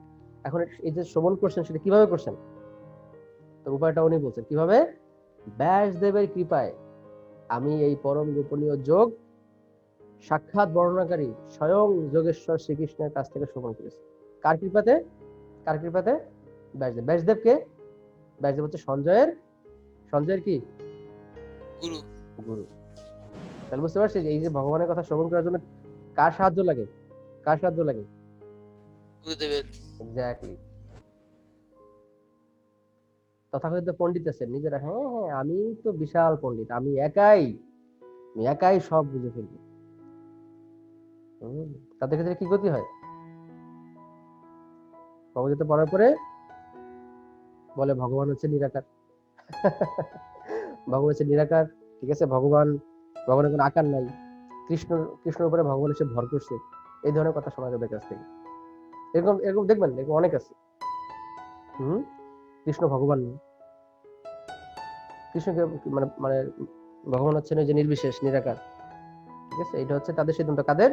যারা যারা এইভাবে ঠিক মতো যাদের যথাযথ বোনাফাইড স্পিরিচুয়াল মাস্টার যাদের নাই তাদের জন্য। আচ্ছা, তারপরে আমরা দেখি নেক্সট শ্লোক। হে রাজন, শ্রীকৃষ্ণ ও অর্জুনের এই পুণ্যজনক অদ্ভুত সংবাদ স্মরণ করতে করতে আমি বারংবার রোমাঞ্চিত হচ্ছি। ভগবদ্গীতার উপলব্ধি এতই দিব্য যে কেউ যখন শ্রীকৃষ্ণ ও অর্জুন সম্বন্ধে অবগত হন তখনই তিনি পবিত্র হন এবং তাদের কথা আর তিনি ভুলতে পারেন। এটি হচ্ছে ভক্ত জীবনের চিন্ময় অবস্থা। ঠিক আছে, এরকম অনেক সময় হয়, অনেকে ভক্তি জীবন থেকে চলে যায়, ঠিক আছে, অনেকে ভক্তি জীবন থেকে অনেক সময় অনেকে দেখা যায় মানে অনেকে পারে না, এরকম অনেক থাকে এরকম, কিন্তু তারা চলে গেলেও তা আবার ফিরে আসে, কারণ তারা একটা জিনিস বুঝতে পারে যে জড়জগতে সে এনজয় করতে পারবে না, তখন সে আবার ফিরে আসতে হয়, বুঝতে পারছি। আর বুদ্ধিমান কারা? they understand that this is the highest philosophy, this is the highest knowledge, so whatever happens will happen, but I will never forget Krishna, I always serve him. কেন কেন কারণটা হচ্ছে আমরা এই একটা আসলে পরে বলবো। হে রাজন, শ্রীকৃষ্ণের সেই অত্যন্ত অদ্ভুত রূপ স্মরণ করতে করতে আমি অতিশয় বিস্ময়ভূত হচ্ছি এবং বারংবার হর্ষিত হচ্ছি। তাহলে আমরা কি বললাম, তাহলে কেন হচ্ছে, হ্যাঁ মানে কেন তারা এরকম ভাবে, যারা ভক্ত তারা হচ্ছে কেন সবসময় কৃষ্ণের কথা শ্রবণ করে বা কৃষ্ণের কথা স্মরণ করে, তারা কেন কখনো বিপদগামী হয় না? কারণটা হচ্ছে এই শ্লোকটা। সেটা হচ্ছে কি, যত্র যোগেশ্বর কৃষ্ণ যত্র পার্থ ধনুর্ধর তত্র শ্রীর বিজয়ের ভূতি ধ্রুবার নীতির মতির মম। মানে কি? মানে হচ্ছে যেখানে যোগেশ্বর শ্রীকৃষ্ণ এবং যেখানে ধনুধর পার্থ, সেখানে নিশ্চিতভাবে শ্রী বিজয়, অসাধারণ শক্তি ও নীতি বর্তমান থাকে, সেটি আমার অভিমান। তারা কখনোই কৃষ্ণকে ভুলে যায় না, কারণ যেখানে কৃষ্ণ সেখানে জয় অবশ্য পাবে। কুরুক্ষেত্র যুদ্ধে কি পাণ্ডবদের জয় হয়েছে নাকি পরাজয় হয়েছে? পাণ্ডবদের জয় হয়েছে। কেন? ওই পক্ষে তো ভীষ্ম ছিল, কর্ণ ছিল, হ্যাঁ, দ্রোণাচার্য ছিল। ভীষ্মের ক্ষেত্রে কি ছিল? ভীষ্ম ইচ্ছা মৃত্যু, কেউ তাকে মারতে পারবে না। কিন্তু শেষ পর্যন্ত কি হয়েছে? দুর্যোধন চিন্তা করছে কি যে আমার বিজয়, আমার পরাজয় হবে না। আমার যেই সৈন্য সংখ্যা, আমার যেই এত সংখ্যা এত বেশি, পাণ্ডবদের তো হাতে গোনা যায় কিন্তু আমার সৈন্য সংখ্যা হাতে গোনা যায় না। আর আমার সেনাপতিকে ভীষ্মদেব, যার ইচ্ছা মৃত্যু, আমার জয় তো হবেই। কিন্তু শেষ পর্যন্ত কি হয়েছে? কি হয়েছে? হ্যাঁ, কোনো লাভ নাই, তাই তো? এত কিছু থেকেও লাভ নাই। হ্যাঁ, তাই তো? এগুলো এত কিছু থেকেও কোনো শেষ পর্যন্ত কি রেজাল্ট? কি রেজাল্ট? জিরো। হ্যাঁ, অনেকে এরকম বলে না যে হ্যাঁ এই যে, এবং সেজন্যই বলা হয় যে কৃষ্ণ যদি কেউ খুব ভালো ভালো সবকিছু করলো, কিন্তু কৃষ্ণ নাই, তাহলে কি হবে? কি হবে? সবকিছু ভালো, দান ধ্যান সবই করে, কিন্তু কৃষ্ণ নাই, তাহলে কি হবে? শ্রম এবহি কেবলম। ঠিক আছে, শ্রম এবহি কেবলম। আচ্ছা, তারপরে আমরা এটা লাস্ট এরিয়াটা পড়ি, তারপরে আমরা শেষ করবো। ঠিক আছে, ভগবদ্গীতা থেকে আমরা জানতে পারি দার্শনিক মতবাদ ও ধ্যানের মাধ্যমে আত্মজ্ঞান উপলব্ধি করা হচ্ছে একটি পন্থা, কিন্তু সর্বতোভাবে শ্রীকৃষ্ণের চরণে আত্মসমর্পণ করাটাই হচ্ছে কি সর্বোত্তম সিদ্ধি। সেটি হচ্ছে ভগবদ্গীতার শিক্ষার সারমর্ম। ওকে, আচ্ছা, তারপরে আমরা লাস্টে দেখি ভগবদ্গীতায় 5টি মুখ্য বিষয় সম্বন্ধে আলোচনা করা হয়েছে। আমরা ক্লাস শুরুতে বলছিলাম 5টা মুখ্য বিষয়, তাই তো? পরমেশ্বর ভগবান, জড় প্রকৃতি, জীব, নিত্য কাল এবং সর্বপ্রকার কর্ম। এই সবই পরম পুরুষোত্তম ভগবান শ্রীকৃষ্ণের উপর নির্ভরশীল। পরম তত্ত্ব সম্বন্ধীয় সমস্ত ধারণা নির্বিশেষ ব্রহ্ম, এক স্থানে স্থিত পরমাত্মা এবং অন্য যে কোনো চিন্ময় ধারণা, তারপরে দেখি পরমেশ্বর ভগবানকে উপলব্ধি করারই অন্তর্ভুক্ত। যদি আপাত দৃষ্টিতে পরম পুরুষোত্তম ভগবান, জীব, জড় প্রকৃতি ও কাল ভিন্ন বলে প্রতিভাত হয়, কিন্তু কোনো কিছু পরমেশ্বর ভগবান থেকে ভিন্ন নয়। কিন্তু পরমেশ্বর ভগবান সর্বদাই সবকিছু থেকে স্বতন্ত্র। শ্রী চৈতন্য মহাপ্রভুর শিক্ষা বা মহাপ্রভুর দর্শন হচ্ছে কি অচিন্ত ভেদাভেদ তত্ত্ব। এই দর্শন পরম তত্ত্ব সম্বন্ধে পূর্ণ জ্ঞান সমন্বিত। জীব তার স্বরূপে চিন্ময় শুদ্ধ আত্মা, সে পরমাত্মার অনুসদৃশ অংশ বিশেষ। এভাবেই ভগবান শ্রীকৃষ্ণকে সূর্যের সঙ্গে এবং জীবসমূহকে সূর্য কিরণের সঙ্গে তুলনা করা যেতে পারে। যেহেতু বদ্ধ জীব ভগবানের তটস্থ শক্তি, তাই তাদের অপরা প্রকৃতি অথবা পরা প্রকৃতির সংস্পর্শে থাকার প্রবণতা রয়েছে। পক্ষান্তরে বলা যায় যে জীব ভগবানের দুই শক্তির মধ্যে অবস্থিত, এবং যেহেতু জীব ভগবানের পরা প্রকৃতিজাত, তাই তার ক্ষুদ্র স্বাতন্ত্র্য রয়েছে। এই স্বাতন্ত্র্যের যথার্থ সদ্ব্যবহার করে সে সরাসরি ভাবে শ্রীকৃষ্ণের পরিচালনাধীন হতে পারে। এভাবেই সে লাদিনী শক্তিতে তার স্বাভাবিক অবস্থা লাভ করতে পারে। তারপরে বুঝতে পারছি এখানে একটা প্রশ্ন ছিল এরকম যে হৃদয়ের দুর্বলতা, আত্মা দুর্বল কিনা। আসলে আত্মার দুর্বলতা হচ্ছে কি একটা, সেটা হচ্ছে জড়জগৎকে ভোগ করা। এটা হচ্ছে আত্মার দুর্বলতা। এবং সে চাইলে ভগবান, মানে যেহেতু জীব আছে মার্জিনাল এনার্জি বলে, মানে কি তটস্থ শক্তি। যেমন তট বলতে কি বুঝে? কি বলতো? তট মানে কি বোঝায়? তটরেখা। কিনারা। তটরেখা বলতে বোঝায় কিনারা বলতে কিরকম? কে সমুদ্রে গেছেন? সমুদ্রে, আচ্ছা, সমুদ্রে যে জল থাকে না, মানে জল আর এই যে স্থল, এই যে দুইটার যে কানেকশন রেখা, বুঝতে পারছি? একটা এরকম যদি ধরুন সমুদ্রটা বা একটা নদী শান্ত আছে, তাহলে কি হয়? ওই জলটা যেখানে শেষ আর জলটা এবং স্থলটা ওইটার যে মানে কানেকশন পয়েন্ট, সেটা হচ্ছে কি, সেটা হলো তটরেখা।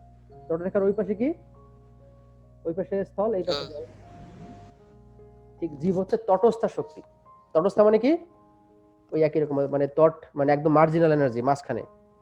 ওই পাশে বহিরঙ্গা, এই পাশে অন্তরঙ্গা। অন্তরঙ্গ শক্তিকে হচ্ছে ভগবানের লাদিনী শক্তি যেটা বলি, বা যদি বলি মানে ভগবান সম্বন্ধে যেটা, আর অন্য পাশে বহিরঙ্গা শক্তি। কৃষ্ণ ভুলিয়া যাই জীব ভগবাঞ্ছা করে, তারপরে কি? নিকটস্থ মায়া তার জাপটিয়ে ধরে। রাইট, যে কোনো একদিকে তাকে যাইতেই হবে, কোনো উপায় নাই।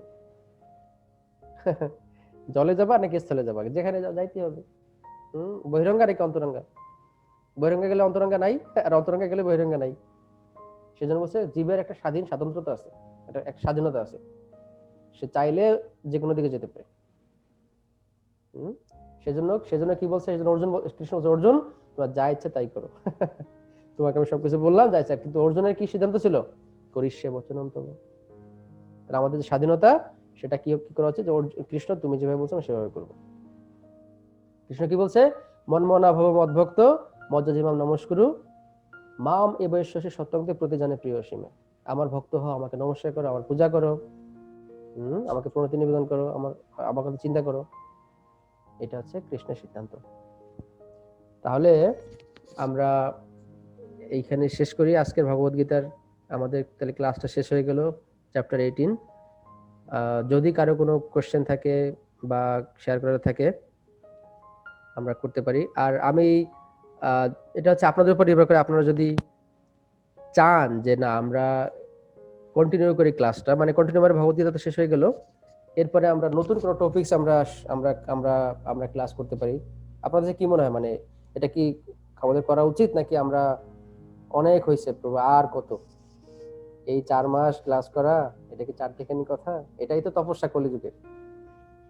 সত্যযুগে হিরণ্যকশিপু তপস্যা করছে বনে গিয়ে, আর এই কলিযুগে যে আমরা এইভাবে প্রতিদিন সকালবেলা বা কারো রাত্রের বেলা ঘুম নষ্ট করে এইভাবে ক্লাস শুনতেছি 2 ঘন্টা, এটা কি জানার জন্য তপস্যা?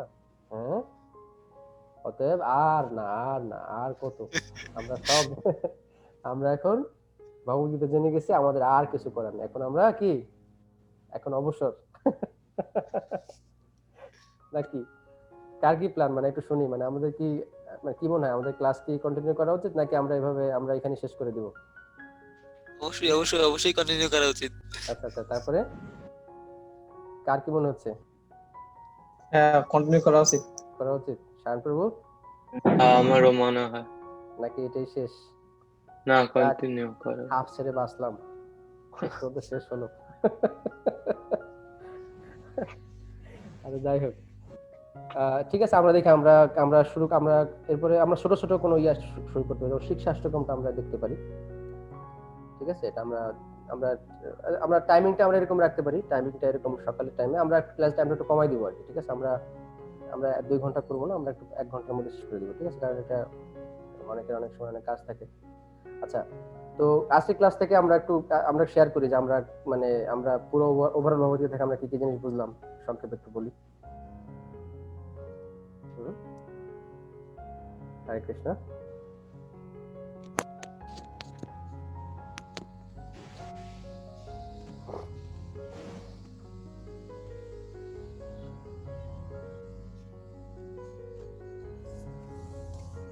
কি ক্লাসকে আমরা আমাদের সিদ্ধান্ত কি ক্লাস শেষ করে ভগবদ্গীতার উপরে?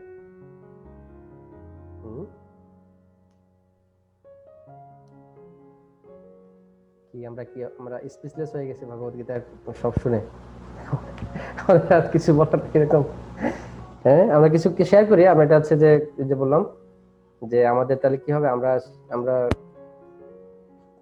আমাদের একটা রিয়েলাইজেশন আসলো যে এটা এই ব্যাপারটা এরকম আছে।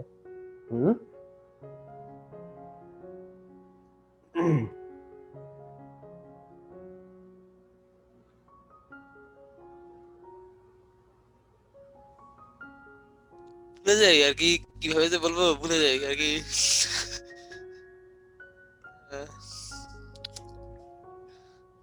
আমরা স্পিচলেস, তাই তো? আমরা স্পিচলেস হয়ে গেছি ভগবদ্গীতা শ্রবণ করার পরে, আমাদের আর কিছু বলার নাই। যাই হোক, কিন্তু কিছু তো বলা উচিত। মৌন মানে কি? মৌন হচ্ছে কি, ভগবানের কথা বলা। স্পিচলেস বলতে কোনো মানে মানুষজন কথা বলে থাকতে পারে, কথা তাকে বলতেই হবে, কিন্তু সে কথাগুলো ভগবানের জন্য বলা উচিত। যদি স্পিচলেস হলে হবে না, হবে না, কিছু আমাদের বলতে হবে।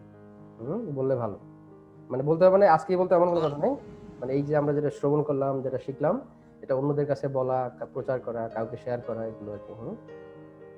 এটা আমাদের একটা লাইফ টাইম এক্সপিরিয়েন্স হয়ে গেল আজকে, রাইট?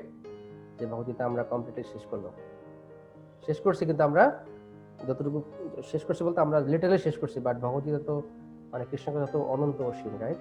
আমরা তো নিশ্চয়ই আমাদের মানে আমরা মানে কি বলে মনি ঋষিরা পর্যন্ত তারা শেষ করতে পারে না ভগবানের মানে মহিমা, আর আমরা তো কোন ছাই, তাই তো? তারপরে আমরা চেষ্টা করছি আমরা যতটুকু আমাদের বুদ্ধি থেকে যতটুকু আমরা বুঝতে পারছি, তাই তো? তারপরে শান্তপুর যেমন আজকে হচ্ছে এই যে আজকে আজকে আজকে যে আর কি ভক্তিযোগে আসতে গেলে আর কি প্রথম স্তরটা হচ্ছে আর কি ব্রহ্মভাব প্রাপ্ত হয় আর কি। ওই ব্রহ্মভাবের গুণাবলীগুলো অর্জন করতে হবে, রাইট হ্যাঁ, যেগুলো যেমন আর কি শব্দ আদি পঞ্চ ইন্দ্রিয় আর কি এগুলা ইন্দ্রিয়ের বিষয় সমূহ আর কি ত্যাগ করতে হবে আর কি। এগুলো হচ্ছে আর কি জাগতিক যেসব ব্যাপার ওইগুলো আর কি ত্যাগ করতে হবে, হ্যাঁ, কিন্তু ভগবানের সেবার জন্য যেগুলো সেগুলো আর কি সেগুলো গ্রহণ করে থাকতে হবে। রাইট রাইট যেমন নৃত্য করতে মানা করা হয়নি, নৃত্য করো, অসুবিধা নেই, কিন্তু নৃত্যটা তুমি কিভাবে করতে পারো? ভগবানের চিন্তায় কীর্তন করার সময় নৃত্য করা যেতে পারে। গাইতে ইচ্ছা করতেছে প্রচন্ড ভাবে, ঠিক আছে, গলা খুলে, ঠিক আছে, ঠাকুরের সময় কীর্তন করি, খুব খেতে ইচ্ছে করতেছে, প্রসাদ একবারে আকণ্ঠ পুরিয়া করো প্রসাদ সেবন। হ্যাঁ, তারপর হচ্ছে এরকম সবকিছুকে ভগবানের সেবায় নিযুক্ত করা যায়, যে কোনো ভাবে করা যায়। থ্যাংক ইউ শায়ন প্রভু, কি মনে হচ্ছে? আজকের ক্লাসে প্রথমে যে দেখলাম যে আমাদের বর্ণাশ্রম ধর্ম প্র্যাকটিস করতে হবে, তার মানে আমাদের যা নেচারে আছে ওই কর্ম আমাদের করে যেতেই হবে সবসময়। এটা আমাদের বলতে পারবো না যে না আমি সব ছেড়ে কোনো কর্ম করব না, যা কর্তব্য করতেই হবে। আর তারপরে ওই যে 3 ধরনের আন্ডারস্ট্যান্ডিং, ব্রহ্মান, তারপরে পরমাত্মা, তারপরে কৃষ্ণই যে ভগবান, এটাই সবচেয়ে হাইস্ট। আর এটাই যে কৃষ্ণ মানে বললো যে এটাই সবচেয়ে কনফিডেন্সিয়াল নলেজ, যে আমার কাছে সারেন্ডার করো, সবকিছু আমার কাছে ছেড়ে দাও, আমি তোমাকে দেখে রাখবো। এটাই হলো কি যে final understanding Gita. Thank you. তার মানে যে বর্ণাশ্রম যেটা এটা হচ্ছে এটা আসলে দেহগত ধর্ম, বাট এখন যারা সাধারণ মানুষ তাদের জন্য তাদের জন্য আসলে এটা করতে, যেমন প্রভুপাদ বলছেন যে আমি 50% I have done, 50% is still left. এটা কি বর্ণাশ্রম ধর্ম এস্টাবলিশ করা, কারণ সবাই আসলে এভাবে সরাসরি ভক্ত হবে না, ঠিক আছে? সুতরাং তাদের জন্য বর্ণাশ্রম ধর্মটাই হবে, বাট এটা সময় লাগবে। তারপরে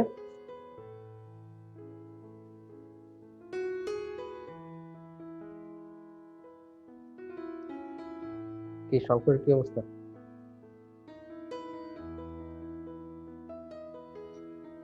শিখছি মোটামুটি অনেক কিছুই। তো বর্ণাশ্রম ধর্মের উদ্দেশ্যটা হচ্ছে কি বিষ্ণুর প্রীতি সম্পাদন করা। তারপর হচ্ছে শুধু ব্রাহ্মণ পরিবারে জন্মগ্রহণ করলেই ব্রাহ্মণ হয়, ব্রাহ্মণ 9টি গুণ থাকা উচিত, তাইলে হচ্ছে সে ব্রাহ্মণ। তারপর হচ্ছে এখানে স্বধর্ম বলতে যে বর্ণাশ্রম ধর্মকে বোঝানো হয়েছে। তারপর একটা জিনিস ভালো লাগছে যে little science takes one away from God, আর deep science takes one closer to God. তারপরে হচ্ছে আত্মার দুর্বলতাটা কি, এটা জড়জগৎকে ভোগ করার বাসনা। এক্স্যাক্টলি, এটা হচ্ছে আত্মার দুর্বলতা। আর হচ্ছে লাস্ট একটা জিনিস কেন ভক্তরা বিপদগামী হয় না, এই যে গীতার 78 নম্বর শ্লোকে এটা বলছে যে কৃষ্ণ যত্র পার্থ ধনুর্ধর, রাইট? মানে যেখানে কৃষ্ণ সেখানে বিজয় অবশ্যম্ভাবী। বিজয় মানে কি? বিজয় মানে কি? জীবন উদ্দেশ্য কি? ভগবানকে পাওয়া, ভগবানের কাছে ফিরে যাওয়া। তো সেটাই তো বিজয়। তাই তো?